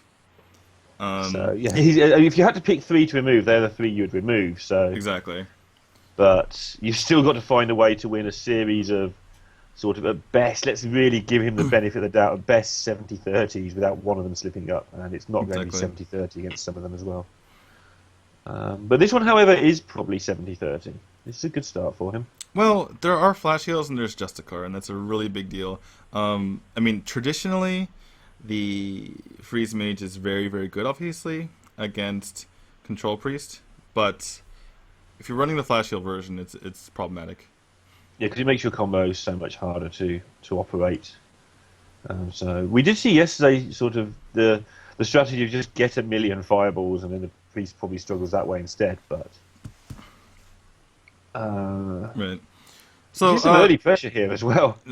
I mean, that's the point of Chaen, right? He wanted to get some burn out of the hand. If he goes for the Doomsayer Frost Nova is certainly a play here. And let's see if Chaen commits a Flash Heal here to killing it off. It will continue the pressure, especially, and your opponent just used two major tools to be able to clear this board, and the coin as well. So it's kind of painful. So yeah, it looks like he is going to go for it. But I mean, Fuelver Probably can. a more difficult decision than the time he spent on that. But I mean, Fuelver can kill off both this Injured Blade Master and the Shrink Master right here. yeah, And it's not too hard. You just Frostbolt plus ping. he has card draw in hand with Blood Mage if he needs it. He does have the Acolyte Ping coming up. He won't want to take 10 more, I shouldn't think. So he's going to have to do something here, though. Your play looks fairly good. Right, and Just everything else slows is down kind his of beating. everything else is kind of just awkward, right? I mean, Then Blood next Mage. turn you've got Acolyte Ping on 6, which isn't too much of an issue. Yeah, and you have to get value out of your Acolyte or even your Blood Mage. I mean, it could just get Cabaled away. So since you're in that point of the game, I mean, I don't really see another play than Frostbolt Ping, or any play that's even remotely reasonable. Yeah, it's not like there's some sort of freeze your guys, play Acolyte play. Well, Okay. it looks like he's going for this, and just going to draw a card here. I think it's a really greedy play, and I'm not sure it's going to work out too well for him. But yeah, I think it's just going to get Cabalt here, and it's going to Yeah, take... you're going to get 10 in the face. You're not going to get the extra card. And you're going to now have real difficulties controlling the board. Antonius is not going to help. You can Frost Nova, but I think you need to start throwing out Ice Lances in that case, honestly. Otherwise, you know, you need to top deck. I mean, throw a sun into something. I mean, no, I mean, you need to top deck Blizzard in that instance if you're going to do this. So it looks like he's going to use one Ice Lance, I think. No, not going to do it. This is just a really strange game. I mean, maybe he's kind of wilting under the pressure, especially because of the situation right now. Refreshment Vendor will do 4 damage to your opponent. So, that is something. Wow. For Chaen, picking up cards here is actually the best thing, one of the best things you could do. I guess Ice Block would be reasonable as well. Ice Barrier would be very poor. Trying to think of what else would be really good. Obviously, you can't get Antonius, but yeah, that's not too bad. I mean, honestly, card draw is pretty fine here. But there's so much pressure, and Fuelver, I mean, what does he do here? He's really put himself in a bad position. I mean, he could have done things differently this game. It's not like, you know, he's let this board get out of control by trying to be greedy with his Acolyte. When he could have cleared or partially cleared anyway, and left it like a 3/5 against 20 life. Who cares? That thing can keep hitting you. You don't mind too much. And then drawn at least one card the next turn. I wonder what Chaen's thinking. It's like, am I just gonna win this? I mean, this is usually this matchup isn't that easy. Is what he's thinking. Probably trying not to look at the trophy about now. Yeah, especially, I mean, this matchup's not supposed to be that easy, but he's just dominating it right now. So, okay, hold on. Do you have enough damage through the Ice Barrier? If you do, I think you kill the Mad Scientist first, because you don't want to get the second Ice Block up. That's a good call. And I think he did have, and he's... Okay, so I think he's calculated that he has enough. Oh, okay, no, he's doing this. Okay, he's not even an attack. Okay, that makes sense. So the really good play here by Chaen. He's, well, I mean, wait. Could he have maybe tried to...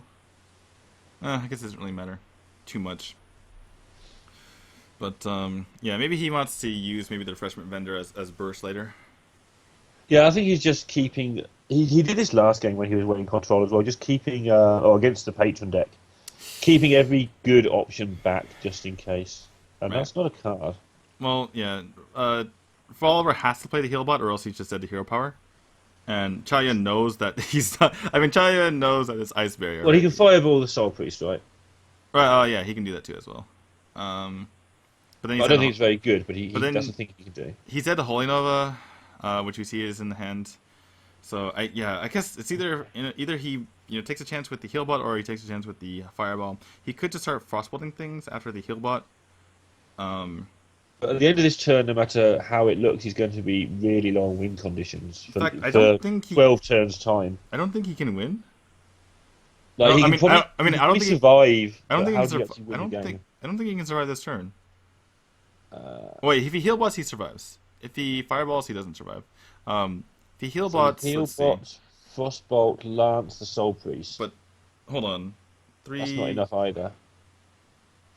Wait, no, because if he frostbolts here, if he heal bots, then his opponent can use Refreshment Vendor, and he can also Holy Nova. So the game is over, I'm pretty sure. He hasn't even frozen anything. I think he's just, Right, this is just game. And Celestial is going to take the championship. This is sort of anticlimactic, but, I mean, it was just kind of wilting under pressure was, well, actually... It was always a thing that could happen with Last Hero Standing as well. Wait, I think he's one... No, he's not one off, is he? No, he is one off. My mistake. Okay, we spoke to... I thought he had it as well.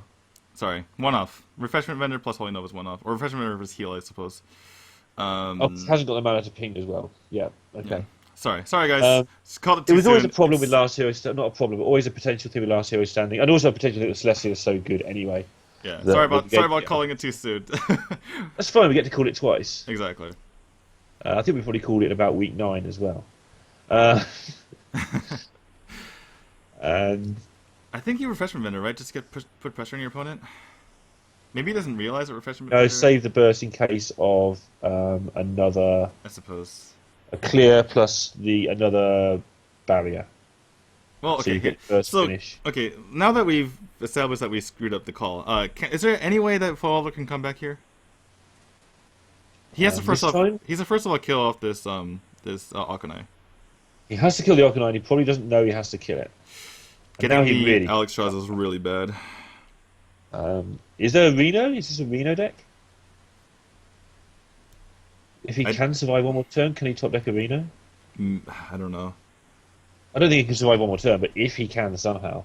He has to kill the Soul Priest, and he doesn't know he has to kill it. That's going to be one of the issues here. Yeah, so he is going to go ahead and... I mean, it's just too much, damage anyway. So he could top deck a Reno if it's a Reno deck. In the meantime, Chaen could top deck Akanai and just win the game here. And we have seen a Loot Hoarder, which in the Chinese scene often means it's Reno. Just looking for a thing that it could be, right?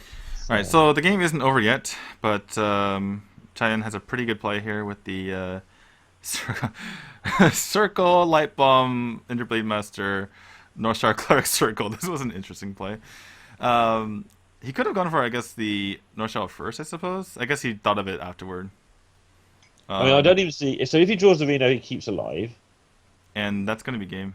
There's nothing he can do here. He can't deal anything with this board, and then the Akanai is going to be lethal anyway, so that's going to be it. And Celestial is going to be your champions of the Hearthstone Team League. Thank you comes out of Chaen, and that's going to be it. Chaen absolutely dominates. Move over, Breath. I mean, who is the real MVP here? He's gone 7-1. 7-1.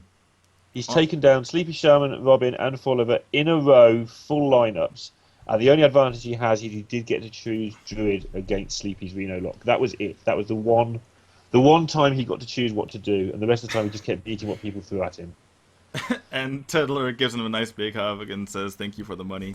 And yeah, thanks for the day out. We enjoyed sitting here watching that finals. Now I'll take my share, thanks. Yeah, and Breath was the MVP of the regular season, but Chaen was absolutely the MVP of the finals here.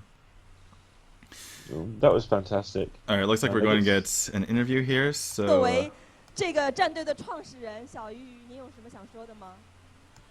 我其实想说，在打 HTS 之前，我身边的这6位选手。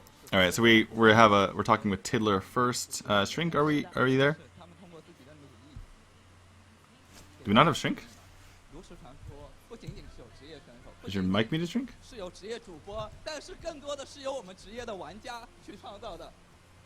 所以我想说，就一句话，从此比赛。Well, I don't know if we have Shrink, but Tiddler sounds very 这 animated. 句话说太好了，其实真的是这样。那四校战队为我们输送了很多炉石的人才，他们都是各校的一些高材生。那么他们在炉石圈之内绽放各种各样的光芒。 We always put competition at the first place, and Celestial today is the first place. 和我们聊聊你现在的一个心情。很兴奋。多说一点吧，冠军，不要那么腼腆啊。我也很激动，我也没想到我能完成这样一战。Rest said, "Oh, Chaen said, yeah, I'm really excited, but he's really timid there." 不要激动，我们再来问一下醉卧，好吧？躺赢的感觉怎么样？ Zero said, "Yeah, feels good. I don't have to play, and I got my money." I bet it does feel good.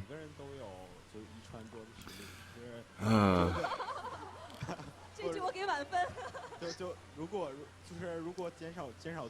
And yeah, I think we play really well. I mean, the luck is an indispensable part of your play. 而且其实我们现在在下面看的也很紧张。 Oh, that's Island. 我们在下面也一直在喊出来什么牌来什么牌。是的。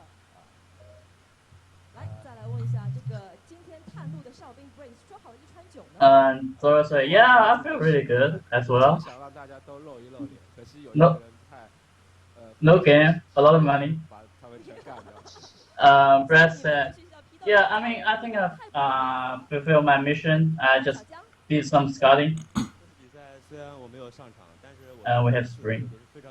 Even though he said, even though I'm not playing for today anyway, but I had a lot of confidence in my teammates. 我反正挺欣慰的吧。其实小张在我们常规赛发挥的也非常出色。再来问一下好人熊猫。其实也没什么想说的吧，就感谢队友嘛。Correct. 最后 I don't really have anything to say, but I'm very thankful to my 他们 teammates. 帮我们完成了梦想，所以说，And I feel very happy about the achievements that we got today. 就像这个奖杯一样，就像一个愚人家族一样嘛。 And we're just like a family that we are growing every day and we are growing together. 就是这样。是的，接下来的话就是我们的颁奖时刻，让我们欢迎网易高级电竞。 Well, they absolutely were the best team in Hearthstone Team Story by far. And we had somebody from Night to give the money.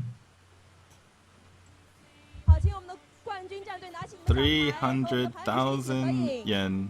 3 million? Wait, I can't see. 300,000, yes. So around $50,000. Yeah, just divide by 6.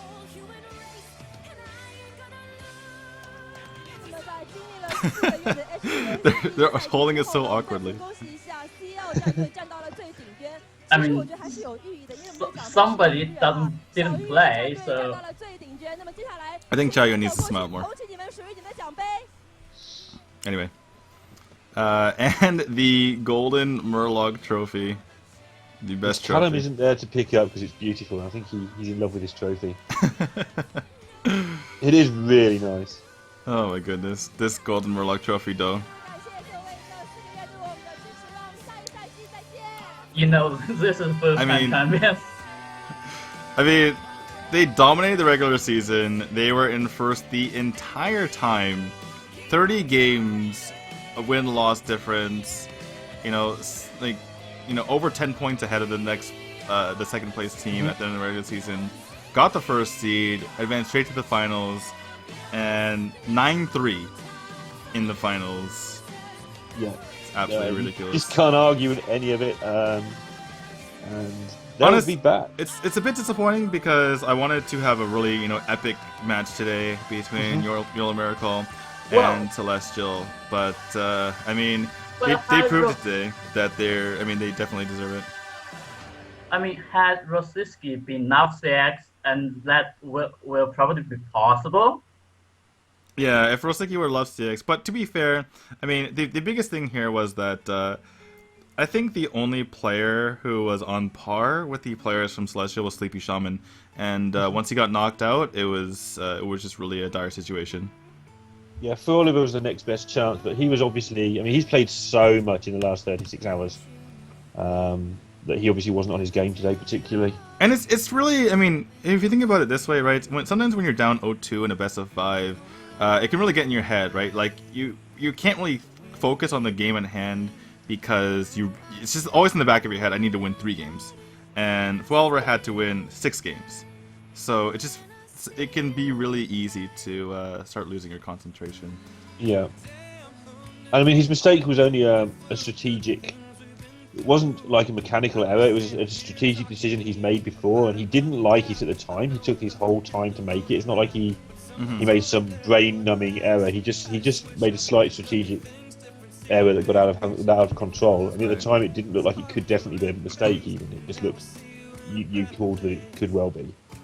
The one thing that I forgot to mention as it starts lagging at the very end here, might be the end of the broadcast, but one thing that we forgot to mention is that these two teams are teams that are very focused on Hearthstone, and I think both of them might only be Hearthstone teams, whereas a lot of the other teams in the Hearthstone team story, they're more established in other esports, and that just goes to show that if you just really, you need time and effort and just, TLC, right, for your team. And if you have that, then you can grow it and you can, succeed. Yolo Miracle won the NEL, reached the finals here. Celestial, their first, team league other than Archon, which, didn't go so well, but they learned from that. And if you just put effort into your team, it'll work out. Well, I mean, the mistake was probably Frozen Eyes and Silent Storm. The mistake was, sorry? The mistakes were probably Silent Storm and Frozen Eyes. Oh, right. Yeah, Frozen is not too, but yeah, So they they definitely changed that up. But they yeah, have that's some gonna be time now before the next one to make transfers and stuff for the other teams. The other teams will definitely learn from this. I mean, there's a lot of footage out there for them to see. Right. And I'm sure we'll be back at some point with Team Story 2. We do have Gold Series in the meantime as well. Yep, so if you want to watch Gold Series, we just saw the best teams in China. Gold Series is the best players in China. We just got finished with Group C. Group D is going to be tomorrow. So if you guys want to tune into that, if you guys want to watch more exciting Chinese Hearthstone, and there's a lot of really good players, and you want to see the meta, what's going on in China as well. Yeah, make sure you do follow the channel, and follow us on Twitter as well. We'll let you know when things are going on. Yeah, actually, we'll have another very strong celestial player. We have Diamond tomorrow. Mm-hmm. Yeah, Diamond, if you, or as they pronounce his name at BlizzCon, Diming, is going to be playing tomorrow. So, basically 5 BlizzCon qualifiers overall in the Gold Series, as well as some other very accomplished players. So you don't want to miss that. This has been awesome. Hearthstone Team Story has been going on for a long time, so it's crazy to see it end, at least for the first season. Any last words, guys? No, just to reiterate what you've just said. It's been awesome. I've loved it. It's going to leave a pretty big gap in my life, sort of 4 or 5 hours, 2 or 3 times a week of non-casting. So hopefully I'll be able to catch some of the Gold Series. Yeah. Gold Series. And if you guys watch that, hopefully I'll be able to get my pattern around so I can be a part of that as well at some point. See you all definitely for the next Team Story, though. All right, awesome. Thank you, everyone, for watching. It was really awesome to get the viewer count into, the 300s, 400s or so. After, basically when we started Hearthstone Team Story, it was sadly in, the 20s and 30s. So this is really cool, and I'm really, really thankful for everyone who has come out to watch this. That was going to be it for us at Hearthstone Team Story at HSCN. And thank you very much, and good night. Good night. Good night.